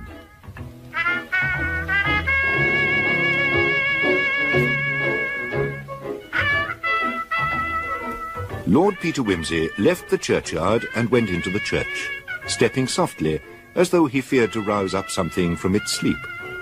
Abbot Thomas was quiet in his tomb. The cherubims, open-eyed and open-mouthed, were absorbed in their everlasting contemplation. Far over him he felt the patient watchfulness of the bells. It was under those bells that Jeff Deacon had met with his death, found there by his former accomplice in crime, Nobby Cranton, who had come back to Fenchurch St. Paul to find the fabled Wilbraham emeralds. There was every reason to suppose that Nobby Cranton had actually killed Deacon, but the case was complicated by the discrepancies in the story told by Mary Thode, first wife of Jeff Deacon, discrepancies that pointed to her second husband, Will, as the murderer. There seemed little justice in the case that Lord Peter was pursuing. Jeff Deacon, it was now clear, had killed 2 men in his lifetime. It was a grotesque and bizarre twist of fate that Wimsey should now be attempting to send to the rope the man who had rid the world of a ruthless murderer. Well, my lord, I tried with Will Thody again, but he won't say anything. Oh, I know you won't, Superintendent. Have you arrested him? No, my lord, I haven't. I sent him home, told him to think it over. But I'm taking the view that we'll be able to handle him better after we've interrogated his brother, Jim. We know that Jim will be back in England any day now. Oh, yeah.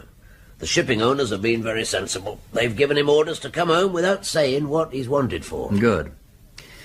I only wish I felt we were making some real progress towards finding out who did the actual murder. Well, my lord, we've established most of the facts about what happened in that belfry between December 31st and January 4th. Oh, well, yeah, I suppose so. We know that Jeff Deacon came back after all those years to pick up the emeralds that he'd hidden after the robbery. We know that Cranton sent him false papers to help him get over here from France using the name Paul Taylor, right? We also know that Nobby Cranton feared he was going to be cheated out of his share of the takings and came herring up to Fenchurch St. Paul under the name of Stephen Driver. I met him on the road as I was leaving the village, you may recall. Well, at least there's no doubt about that bit, my lord. And Nobby Cranton finds that the cryptogram sent to him by Deacon isn't one bit of help in finding the emeralds. However, he does begin to think that there's some connection with the bells in the church, right? So he goes along to the church late at night, and there in the belfry he finds Deacon tied up and already dead. According to our own dear Nobby. Alternative explanation, Nobby Cranton finds Deacon in the church and gets angry and wallops Deacon over the head for double-crossing him. I accept that we already know, my lord. The Deacon wasn't killed by a blow to the head? Right. Yes, true. We also know that he didn't starve to death. Oh, I'm beginning to think that we know too much. None of it seems to help. I suppose it's possible that it was Will who killed Deacon. The motive was certainly there, and no mistake. Deacon was a nasty piece of goods. He dragged Mary's name into the dirt by stealing his employer's property to start with. Then he murders a warder while he's in jail. Then, just when Will and Mary have built a new life and they think that Deacon is long dead, up he pops like a jack-in-the-box and threatens to wreck their happiness. I can't say I'd have blamed Will Thody if he'd just lammed Deacon one and got rid of him once and for all. Bit of a public service, right? Yes, my lord. Though the law's the law, and I suppose it's not really for us to say that one man has the right to kill another. Quite.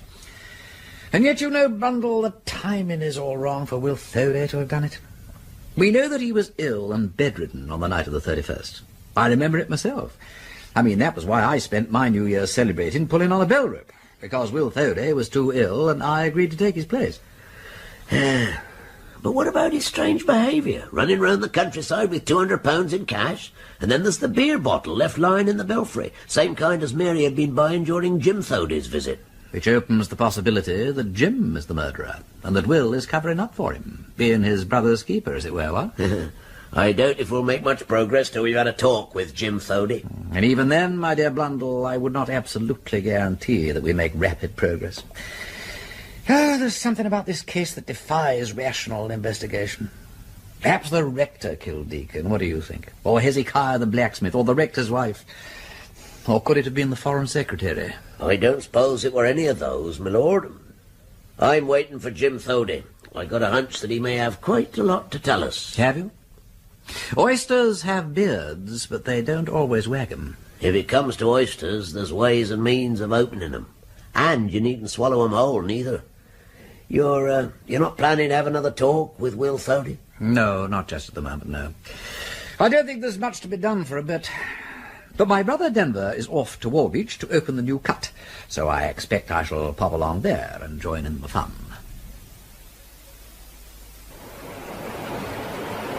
So you're the engineer on the project? One of them. It's been a big job, this has. We've shortened the course of the wash cut by 3 miles and driven the channel out into the wash beyond the mud banks, see? The whole secret with these fen rivers is to bring all the water you can into its natural course. You'd think it was obvious, wouldn't you? But it's taken people hundreds of years to learn it. I suppose all this extra water will go up the 30-foot drain. That's right. The new cut will carry the water clean off and obviate the floods they used to get around Frogglesham and Lipsey Fen. Will the 30-foot dyke stand the strain? Oh, dear, yes. It was the silting in the outfall that caused the obstruction, you see. And now you've cleared the whale outfall, no doubt the obstruction will go somewhere else. Very likely. These mudbanks are always shifting about. But in time, I dare say they'll clear the whole thing. Unless, of course, they really take it into their hands to drain the wash and make a real job of it. Just so. But so far as it goes, this looks pretty good.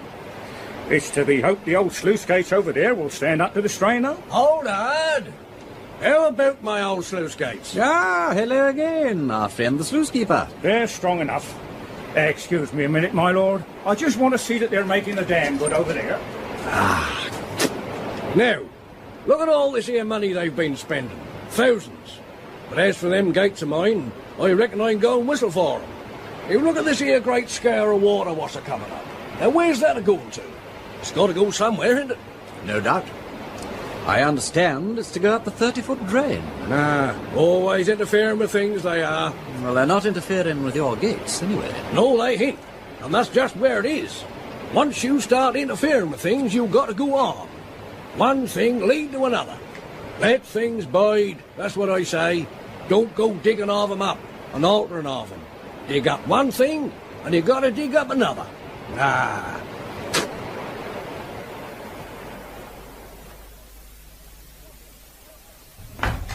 What ho, Blundell? Any news? Come in, my lord. Yes, we got hold of Jim Thody, arrived back in England yesterday. We've informed him that we require him as a witness. Good, well done, super. What's his story about his departure from Fenchurch St. Paul? Well, he says he took ill on the train after leaving Fenchurch, attributed the trouble to some sort of gastric influenza. Felt too ill to proceed to his ship after arriving in London, and spent the day huddled over the fire in a public house near Liverpool Street. Spent the night at a guest house in London. Got the address? No, he couldn't recall the address. How very convenient. Says it was a clean and pleasant place. Very helpful of him. Says that in the morning he was fit to continue his journey, though he still felt very weak and tottery. He'd seen English papers while he was abroad, mentioning the discovery of the body in the churchyard, but says that that's all he knows about it.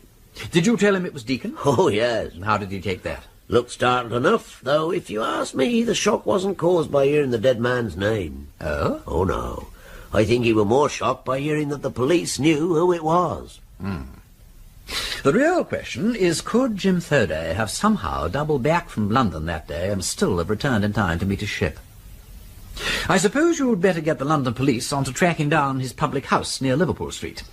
Not to mention his clean and pleasant lodging-house. Ah, my lord, well, I'm glad to say we've already made some progress on that. We found the public house where he spent the afternoon, and they remember him. But there's no clue about the place he claims he spent the night at. Not surprisingly, really, because I don't think he spent the night in London at all. Blundell, you astonish me. And no doubt you have some reason for believing that. Yes, my lord. You see, we've established that Jim Thody hired a motorbike in London on the evening of the 4th of January. Did he indeed? Oh. Well, I think the next thing to do is to confront him with the facts. Have we got a witness to the hiring of this motorbike? Yes, we have. Young lad, but he seems quite reliable. Gave a very exact description of Jim Thody. Look, before you do that... Yes, my lord? I think it is time, Blundell, for a spot of dirty work. Dirty work, my lord? Let's get Will Thody and his brother Jim together in one room. I think we could arrange something with one of the London police stations, don't you? Well, yes, my lord, but... You and I shall visit the room first and arrange a little surprise. And until then, they must not be allowed any contact with each other. Is that clear? Yes, my lord, but I really don't... No buts, Blundell. I shall first pay my farewells to the good rector, and I shall then meet you in London tomorrow.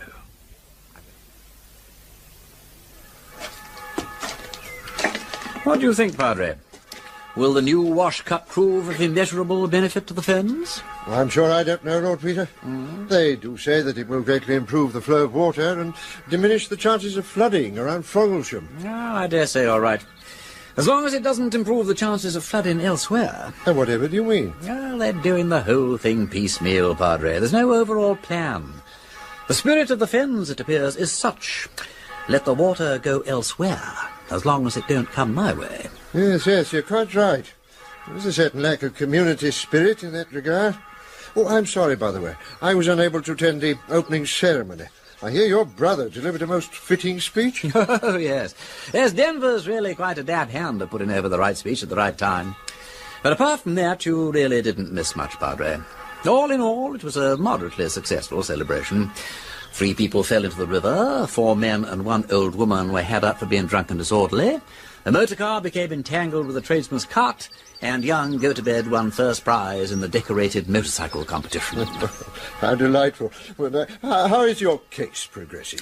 Progress, Padre, is not a word that really comes to mind when dealing with this case. However, I am travelling to London this evening, and tomorrow Blundell and I shall be interrogating Will Thoday and his brother Jim. And that, no doubt, will only throw us all into further confusion. Oh, dear. I do hope poor Will Thoday had nothing to do with that dreadful killing. It would really be... Afternoon, Rector.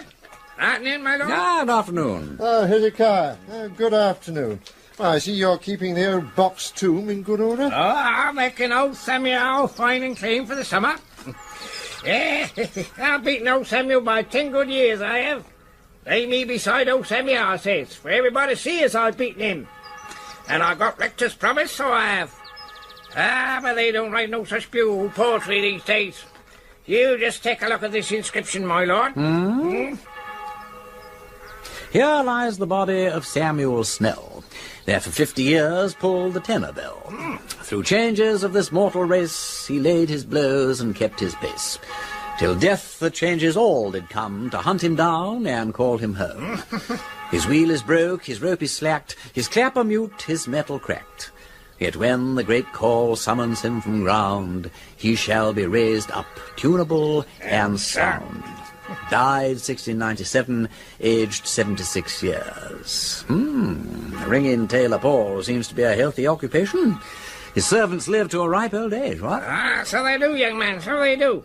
If so they be faithful to un, and don't go a-angering on un. They bells do know well who's a-hauling on them. They can't abide a wicked man. Ain't that be right, Rector? Yes, indeed. But you, my lord, ain't got no call to be afeard of the bells, if so be as you follows righteousness. Oh, quite. Yes, absolutely.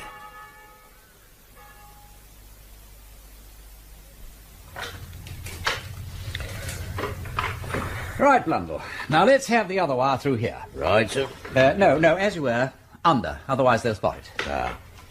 Good.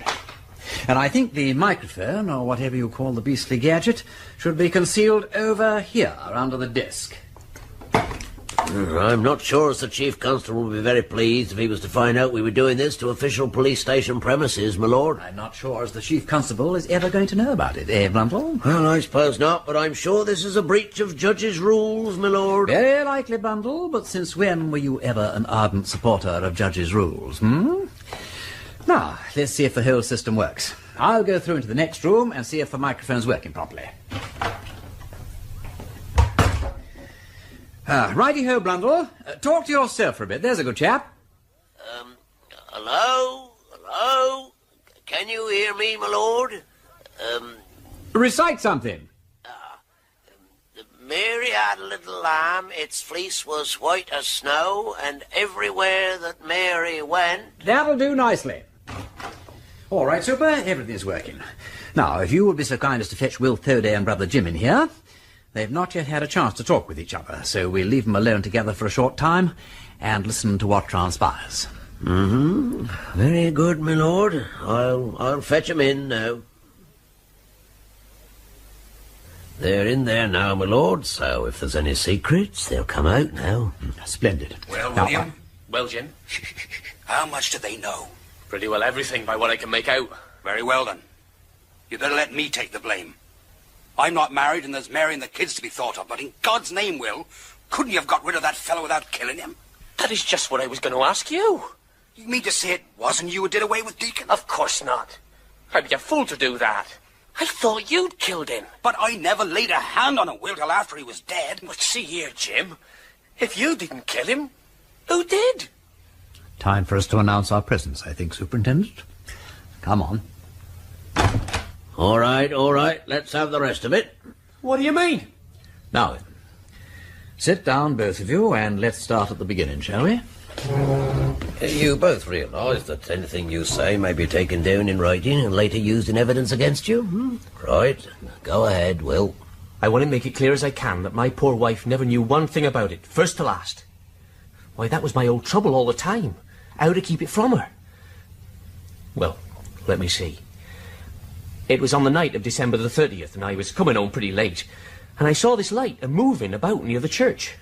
Well, I think maybe it's Rector, or maybe it's Potty Peak, but I goes over to look because it do seem a bit strange, like. And when I gets near, I hear something moving about, bumping like in the chancel. And so, you went inside? Yes. And I goes, and there's a fella tugging at a ladder.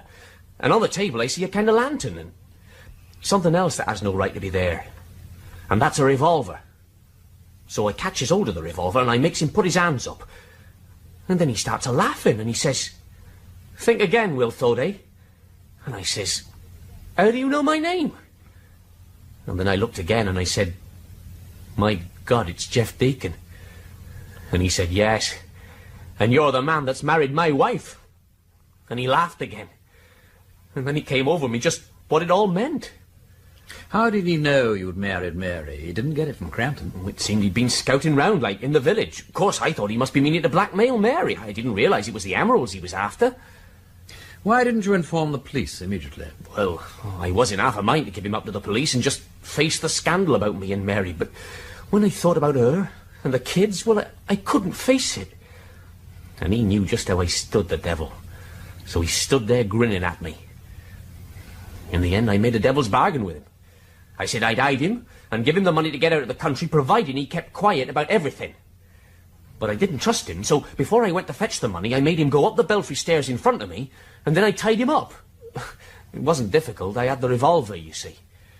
So you got hold of a rope from the rope chest, and you tied him up to a beam in the bell chamber. That's right, yes, my lord. I tied him up good and proper, though it were a bit of a job, with the rope being so thick. "Stay you here," I said, "and I'll bring you something to eat in the morning, and see you out of the country before you're 24 hours older." Well, he cursed like the devil, but I paid no attention to him. Well, next morning I felt ill, but I couldn't stop to think about that. I took Deacon some bread and cheese and beer, and I left him an old coat of mine so he wouldn't freeze. And I tied him up by his elbows and ankles, leaving his hands free so he could help himself to the victuals, but not untie himself. But had you made any plans for shipping him off? Oh, yes, my lord. I went over to Walbeach and had a talk with a pal of Jim's, a queer old skipper on a Dutch cargo boat that was lying there. I had a word with him, and he agreed to wait until 10 o'clock that night and take my passenger, no questions asked.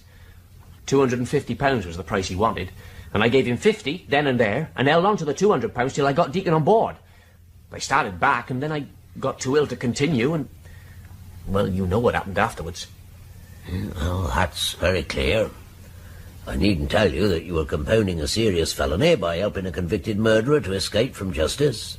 Speaking as a policeman, I'm shocked. Speaking as a human being, I've every sympathy. Now, Jim, I imagine your part of it comes in here. Well, sir, as you know, poor Will was brought back in a terrible state, and we thought for a day or two he was pretty well gone. He was out of his head and kept on calling out that he must go down to the church, but we put that down to the bell-ringing business. Then, when Mary was out of the room, he clutched at my hand and started talking about keys and money and someone in the belfry. He kept on saying, "Don't let Mary know." Well, I thought he must be delirious like, but then I looked in his coat and found a set of keys and a wad of money.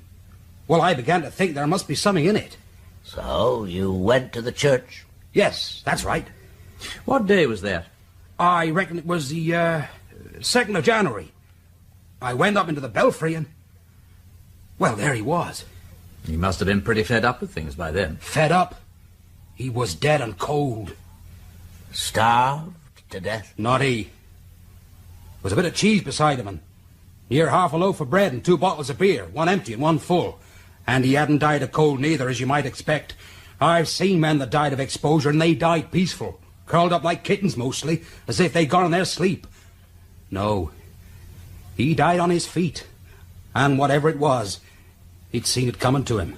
He'd struggled like a tiger against the ropes, working at them till he could get upright, and they'd cut through the stuff of his jacket and through his socks, and his face, my My God, sir, I've never seen anything like it. His eyes staring open, and a look in them as if he'd look down into hell. It fair shook me. Well, I couldn't make out who he was. I found papers with the name Paul Taylor, but that didn't help, and then I had a look at his hands. Ah, now we're coming to it. Yes, my lord. I didn't know Deacon that well, but I suddenly wondered if it might be him after all, so I looked at his hands, because he had a big scar in his hand where he'd fallen one day carrying a tray with a glass jug on it. I'd seen that scar, and I'd never forget it. When I saw that, my lord, I knew who it was. Well, then, I hadn't much doubt about what had happened. As God's my witness, Will, I couldn't blame you, only I wished it had happened in a fair fight. If it had happened, Jim, it would have been in a fair fight. I might have killed him, but I wouldn't have killed him when he was tied up. You might have known that. Well, so I might. But it seemed at the time as there was no way out of it. I had to think quick what to do. Then I remembered Lady Thorpe's funeral was fixed for the Saturday. It seemed to me that I might put him in her grave and he'd never be found. So you went up to London and then doubled back by motorbike? Yes, that's right. You know all about that. Well, I got back to Fenchurch St. Paul very late. It wasn't a pleasant job. Rolling that body down the ladders, it gave me the heebie-jeebies. And those bells. I was expecting all the time to hear them speak. I never had liked the sound of bells. Well, you'd think they were alive sometimes, and they could talk. When I was a boy, I read a story in an old magazine about a bell that called out after a murderer. You think I'm soft talking that way, but it made an impression on me, and I can't forget it. The Rosamond, I know it well. It called, "Help, Jehan, help, Jehan." It gave me the grooves, too. That's the one, my lord. Anyway, I got the body down to the grave, and I was just about to put it in when I remembered that the grave might be opened and the body recognized, so I gave him some good hard blows with the spade across the face. That was a bad bit, sir. And the hands. I'd recognize them, and so might other people. I got out my jackknife and... With the big sugar nippers, they nipped off his flippers. Yes, my lord. I made them into a parcel with his papers. I put the ropes and his hat down the well. Then I filled up the grave and put the wreaths back as tidily as I could. Then I cleaned the tools. I used the sexton's spade and put them back where I found them. Then I had to go up and clean the belfry. There was still the cheese there, see, and the 2 bottles of beer. 3. You missed one. Oh, did I? Well, then I locked up everything tight, and then I wondered what to do with the keys. Finally, I thought I'd best leave them in the vestry, as though Rector had forgotten them. He's very absent-minded. All but the key of the porch, and I left that in the lock. It was the best I could think of. And the parcel? I threw that into the 30-foot drain, 12 miles off from Fenchurch. I didn't quite know what to do with Will's old coat, but in the end I posted it back to him with a note. I just said, "Many thanks for the loan. I've put away what you left in the belfry."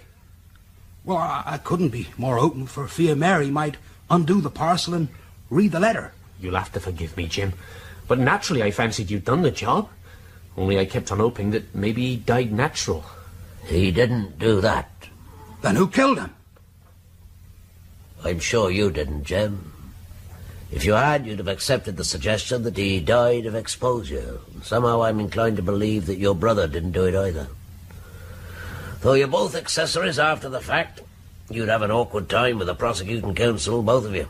But personally, I'm inclined to believe you both. Thank you, sir. Is there any reason why Will and Mary shouldn't go ahead and get remarried now, Super? Well, I don't know as there is. Not if these two are telling the truth. Proceedings, there may be. You two ain't out the wood yet, but as to getting married, I don't see any great harm in it. We've got their story, and I don't know as poor Mary can add very much to it. Thank you very much, Mr. Blundell. We may have to talk to the two of you again, you understand that. But if the superintendent is agreeable, I don't see any reason why you shouldn't be free to go. Thank you, my lord. Yes, thank you, my lord. Now make sure the desk sergeant is informed of your whereabouts. I don't want you two disappearing on me. Just go down the corridor and turn first right. Thank you, Mr. Blundell. Thank you. Well, my lord, I have to admit that little trick of yours seems to have paid off. We've learned a great deal about what was going on in Fenchurch that night. Yes, we have. There is, of course, just one little thing that we haven't sorted out, Blundell. What's that, my lord? Oh, it's nothing much. Just a trifling matter, really. But we still don't know who killed Deacon.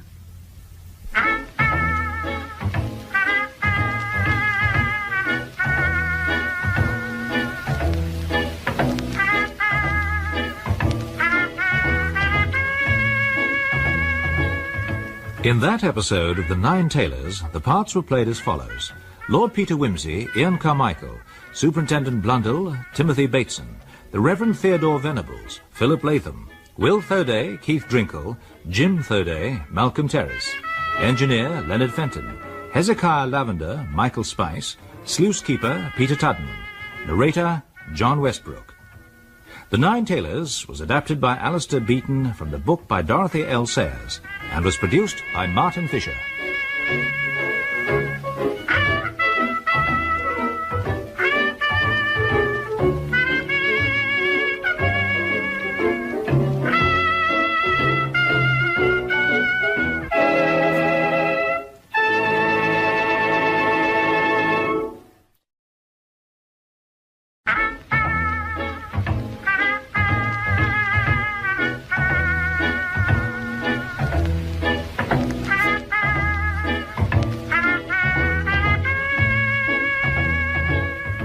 We present Ian Carmichael as Lord Peter Wimsey in The Nine Tailors by Dorothy L Sayers, adapted for radio by Alistair Beaton, with Peter Jones as Bunter, Timothy Bateson as Superintendent Blundell, and Philip Latham as the Reverend Theodore Venables.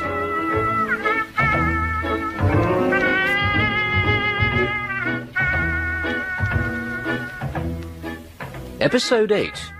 Nine Tailors Make a Man.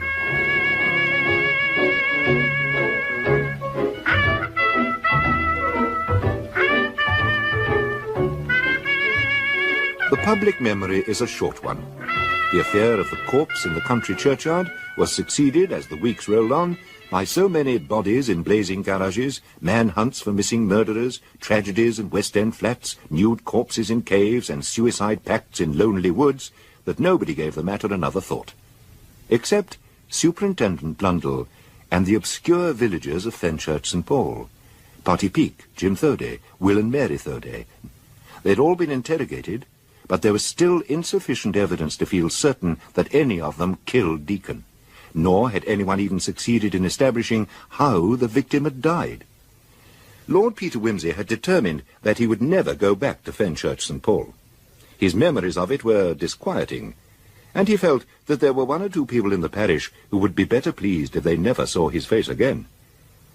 But when Theodore Venables, the rector of Fenchurch St. Paul, wrote to him and begged him to come and see them during the Christmas holidays, he felt bound to go. The deciding factor was that if Wimsey did not spend Christmas at Fenchurch, he would have no decent excuse for not spending it with his brother's family at Denver. And of all things in the world, a Christmas at Denver was most disagreeable to him. And so, Christmas Eve found Wimsey and Bunter making their way across country to Fenchurch St. Paul. They seem, Bunter, to keep a special brand of disgusting weather in these parts. Last time it was snowing, and now it's pelting cats and dogs. There's a fate in it, Bunter. Yes, my lord. A very inclement season, my lord. Well, we must push on, push on. A merry heart goes all the way, You don't look very merry, Bunter, but then you are one of those sphinx-like people. I've never seen you look upset, except perhaps when Emily dusted the fingerprints off that infernal beer bottle. Yes, my lord. That hurt my pride very much, if I may say so. A very curious circumstance, that, my lord. Pure accident, I think, though it had a suspicious appearance about it at the time. Whereabouts are we now? Limpsey. Ah, yes, Limpsey. Limpsey, of course. Oh, we must cross over the Great Leam here by the old bank sluice. We must be just coming up to it. By Jove, there's a lot of water coming through there. Let's take a look, shall we?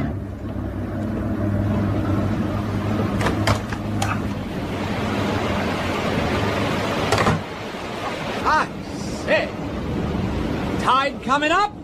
What? Oh, yes, sir. We has to watch her now if we don't want to get the water across the causey. She don't rise very far, not without this an extraordinary high tide. We just has to do a bit of manipulation, like. You see the idea, Bunter? If they shut this sluice, all the upland water has to go by the old lead, which has enough to do as it is. Yes, my lord. But if they leave it open, and the tide's strong enough to carry the floodwater back with it through the sluice, they'll drown all the country above the sluice. That's about it, sir. Yeah, and if the floodwater carries the tide back, we might drown you. All depends, you see. Then we hope you'll manipulate things in our favour. Just hold her back for a bit till we get to Fenchurch St. Paul. There's a good fellow. Oh, we'll keep her level, don't you be afeard. There ain't nothing wrong with this sluice. What about Van Laden's sluice? I don't know about that, sir. Of course, they get a lot more water there now the new cut's been opened.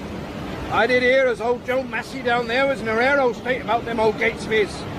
Yeah, 3 gentlemen went down there yesterday to look at them. From the conservancy or the board or something like that. But you can't do nothing for their gates in flood time. Maybe they'll hold, maybe they won't. It's all according. Yeah, well, that's jolly. Have you made your will, Bunter? No, my lord. Come on, I think we'd better go while the going's good. Besides, I'm rather looking forward to having tea at the rectory, for old time's sake. Though if Mr. Venable's memory is the same as before, he may have entirely forgotten that we're arriving. It's delightful to see you again, Lord Peter. Quite delightful. My wife has been eagerly looking forward to your visit, haven't you, Agnes? Oh, dear me, yes. Now, Lord Peter, sit down and I shall get Emily to bring us some tea. Thank you, Mrs. Venables. You must be feeling rather chilled. No, I'm fine. Really, I am. I hope you are both keeping well? Yes, we're quite well, thank you. Except for a slight cold that I'm suffering from. But it's nothing, really. What terrible weather, is it not? I hear they've got the floods out all over the Bedford level. We'll be skating on Bury Fen if we get any frosts after this. It doesn't look like it at present, though, does it? Well, they say a green winter makes a fat churchyard. But I always think extreme cold is really more trying for the old people. I firmly intend, Padre, to have nothing to do with churchyards this time. Oh, quite. It's a most distressing time for all concerned. I was most relieved to hear that the Thodays had been cleared of suspicion. Yes, that was rather a relief. Sometimes I wish Deacon's body had never come to light at all. It's caused a lot of misery. And you still have no idea who killed him? No, I'm afraid not. No idea at all. The mystery remains. How's the bell ringing going these days, Padre? Oh, fine. We're trying some Stedmans. Now, Will Thoday is ringing tonight. Now, I turned over in my mind what you told me, but I saw no reason for excluding him. I feel convinced that he committed no great sin, and it would arouse so much comment in the village if he left the ringers. Gossip, such a wicked thing, don't you think? Oh, Theodore. It must be time for our tea. Theodore, oh dear. Oh, goodness gracious. Whatever is the matter, Agnes? There is a message just come down from Van Laden's sluice. The sluice gates are going. Great heavens. It seems they've done what they can with the sandbags and beams. They think it will hold this tide, but it's likely to go the next tide because the wind is building up. Oh, I've been afraid of this. I warned the drainage authorities over and over again about those gates, but they would not listen. Oh, well, no, it is no good crying over spilt milk. We must act quickly. If Van Laden's sluice gives way, Lord Peter, you see what will happen. All the upper water will be turned back up the whale and drown us, 10 feet deep or more. Oh, my poor parishioners. All those outlying farms and cottages. What about the church, Padre? Will that be safe? Oh, yes, the church will be safe whatever happens. Well, unless we get a rise of over 12 feet, which is hardly likely. Now, first thing to do, ring the alarm. Everyone knows what that means, thank God. They learnt it during the war. Oh, I never thought I should thank God for the war, but he moves in a mysterious way. Now, Agnes, my dear, you'd better go and find Hinkins and tell him to fetch one of the other men and ring the alarm on Gowdy and Taylor Paul at once. Now, here are the keys of the church and the belfry. Theodore, I think we should get the valuables and the parish records taken over to the church. If we put them in the tower, they're sure to be safe. Yes, you're quite right, my dear. But I don't expect the house will be touched. But one can't be too careful. Look, I'd like to be of help, Padre, if I can. Why don't I drive over to Van Laden's sluice and see if I can give a hand? The longer we can hold the gates there, the longer you'll have to make your preparations. Oh, yes, that would be most kind, Lord Peter. Perhaps you can stop in the village and get on the telephone to St. Peter and St. Stephen and make sure that they are prepared. We haven't a moment to lose. Rector, you put them sandbags in place. Now, keep filling them. Keep filling them. Don't reckon we can hold it much longer, my lord. We thought we'd hold it till the next tide, but I don't reckon as we can, really. How much longer? I don't know. An hour, maybe 2. Oh, I told him, didn't I? I warned him. What become of us now? Can you hold it longer if we get additional men? A regiment of men couldn't do nothing now. We got 6 gangs working on it now, as well as extra volunteers from villages. We can't do a lot with all these here thousands of tons of water coming down. And there's more to come, so to say. Well, you better be careful. It'll be very dangerous here when the gates give way. We'll be all right, sir. Hello, Will Thursday's here as well. You better prepare to move to safer ground, Will. Have you just come from Fenchurch, my lord? Yes, I wanted to see if I could be of any help to you here. My wife and children, are they safe? Safe as houses, Will, don't you worry. The rector's doing wonders. He's preparing shelter for everybody in the church. Well, he's not got much longer before this water will be down on the village. Yes, I know. Come on, let's get on with the sandbagging. Right on, my lord. Move it!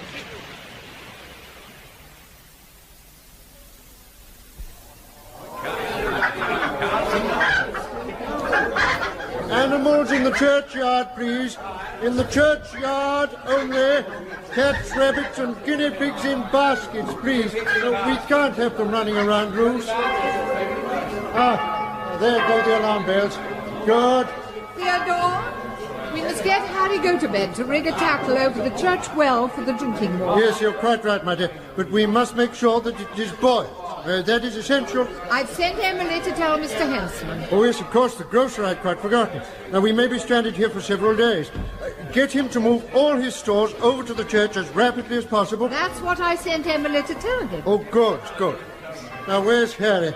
There you are, Harry. I got all the stoves there, Rector. Take a bit to really get the roaring, but they'll be perfectly adequate soon enough. And well done, Harry. Now, next thing to do, rope the church off into areas.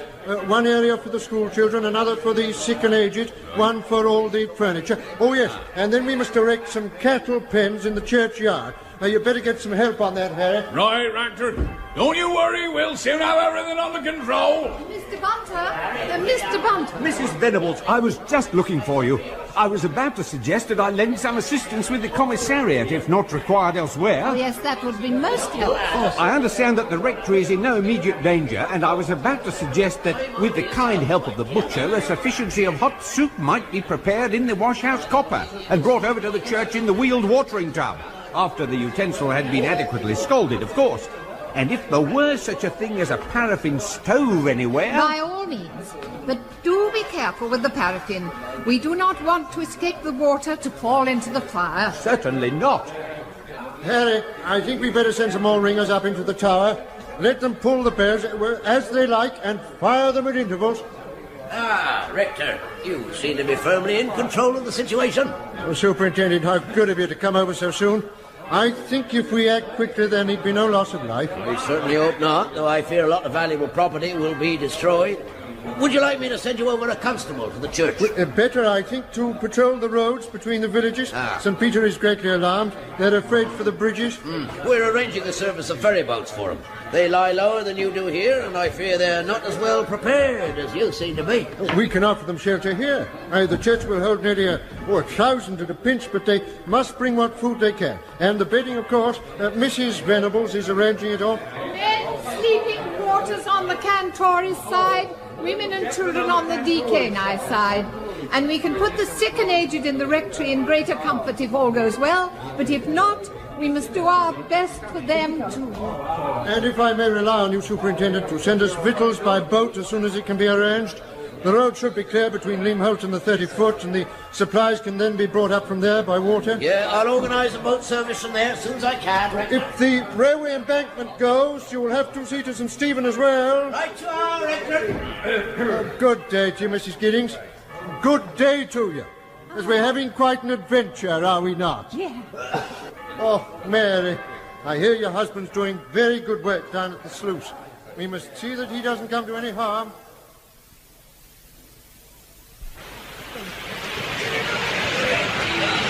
Right, now let's have another beam across this way. I think we'd best be getting out of the way of them gates, my lord. Look. Now, you're right.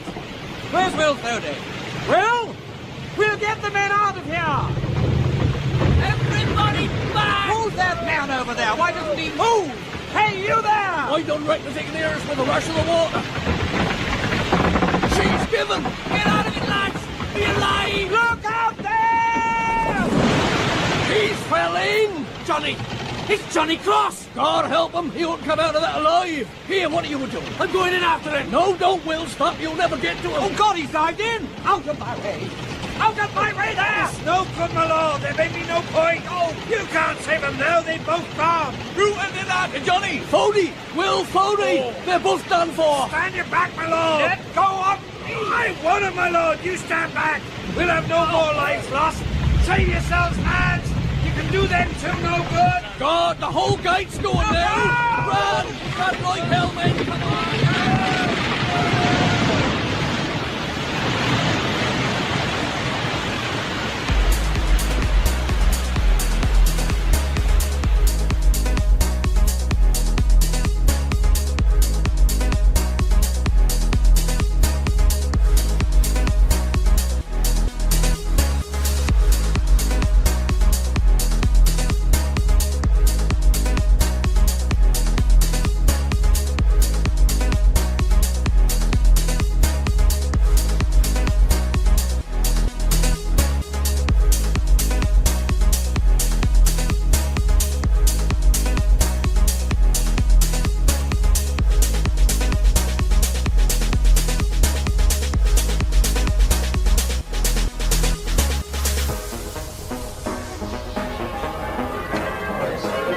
There's nothing any of us could do, Padre. John Cross and Will Thody. Oh, that's terrible. Oh, God rest them, poor brave fellows. Agnes, my dear, I think you should be the one to break the sad news to their people. Oh, dear. Poor Mary Thody. Fate has been so cruel to her. I shall tell her directly. And poor Mrs. Cross with 3 children. Oh, dear. Will Thody died trying to rescue the other man. Will went to try and rescue Johnny. That's just what I would have expected of him. A dear, good fellow in spite of everything. 9 tailors make a man in Christ. His death at end in Adam yet began. What did you say? Oh, nothing. Nothing. Lord Peter, you're not looking very well. Please rest now for a little. Everything's under control here. All we can do now is wait and pray that the water will not come up as high as the church. Almost all my parishioners are here, and any we've missed will be certain to hear the bells. Yes, I'm sure you're right. The bells. I think I'll just go and see if I can relieve any of the ringers. Well, if you insist, Lord Peter. If you insist. I've been looking round here, Dor. I think everyone's here. Oh, good. But we shall continue to ring the bells, my dear, for another few minutes or so, just in case there is still some poor soul left out there.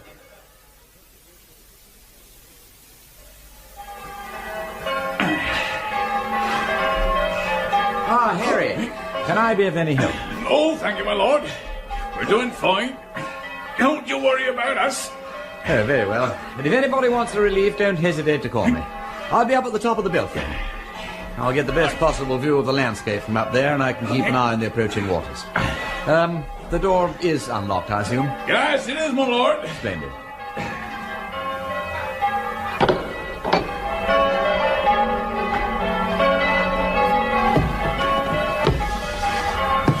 It's surprising, isn't it, how soft and mellow it sounds in here? But of course there's another floor between us and the belches. Let the bells give time. Little Garde, Silver Sabaoth, Strong John and Jericho, glad to believe, sweet... I'll never forget the sound it made. It wasn't loud, but kind of terribly sweet and threatening. You think I'm lonely, but I tell you, that bell was alive. That's her rope, that is. They got 8 of them hanging in the tower over there. There's number 9 a-coming, and that's a route to hang by. He's waiting for the 9 tailors.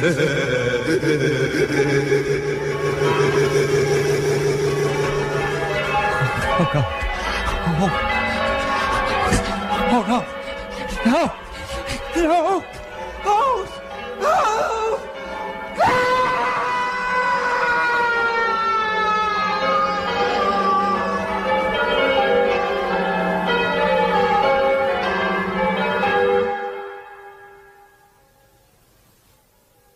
Ah, that's better.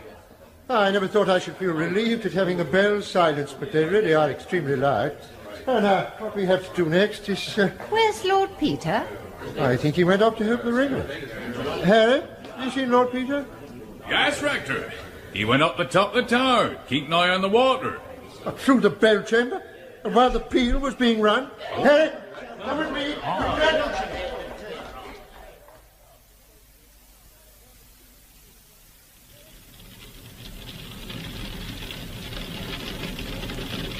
My dear Lord Peter, whatever possessed you?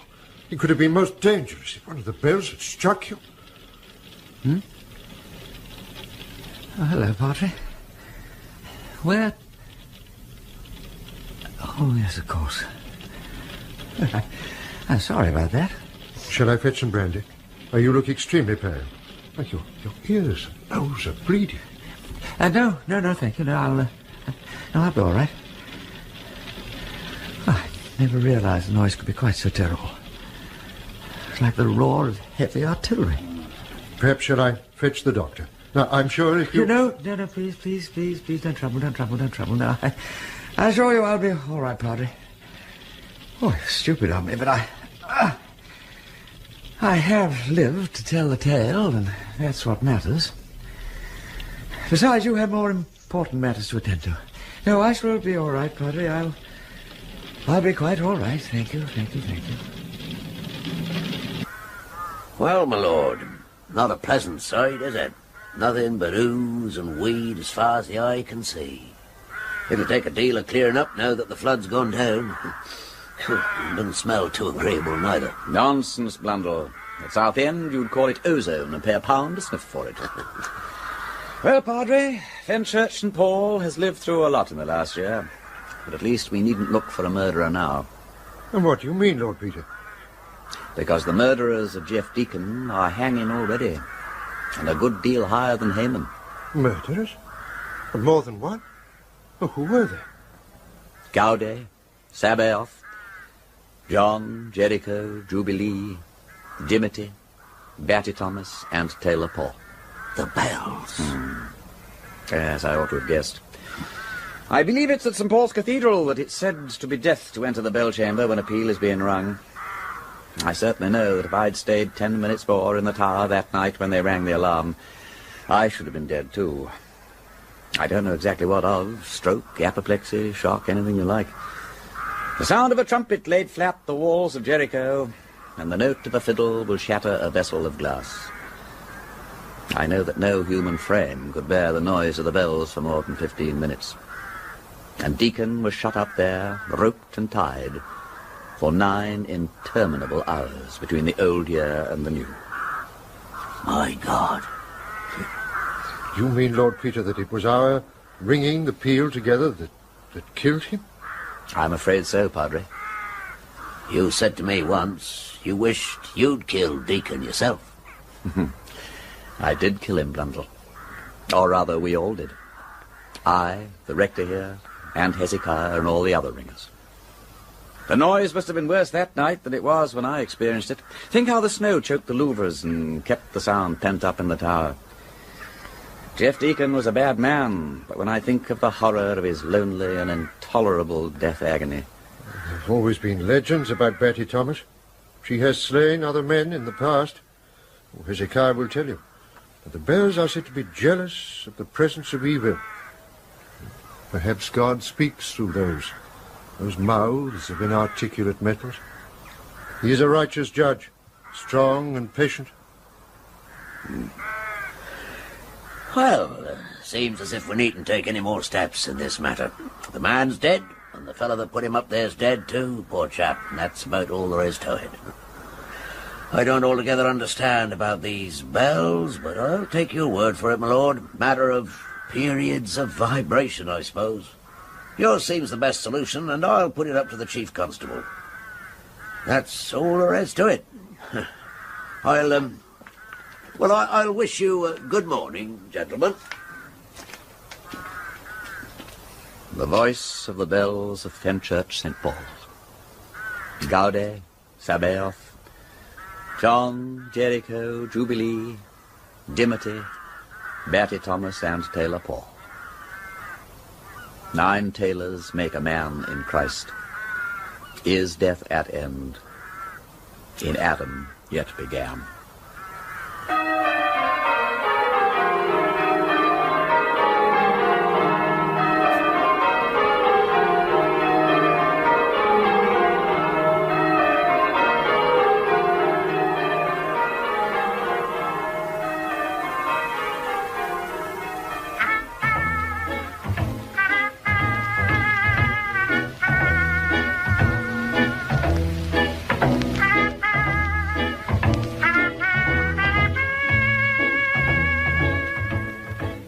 In that episode of The 9 Tailors, the parts were played as follows. Lord Peter Wimsey, Ian Carmichael; Bunter, Peter Jones; Superintendent Blundell, Timothy Bateson; the Reverend Theodore Venables, Philip Latham; Mrs. Venables, Noel Dyson; Will Thoday, Keith Drinkle; Harry Gotobed, Alexander John; first sluice keeper and villager, Michael Spice; second sluice keeper, Peter Tuddenham; and narrator, John Westbrook.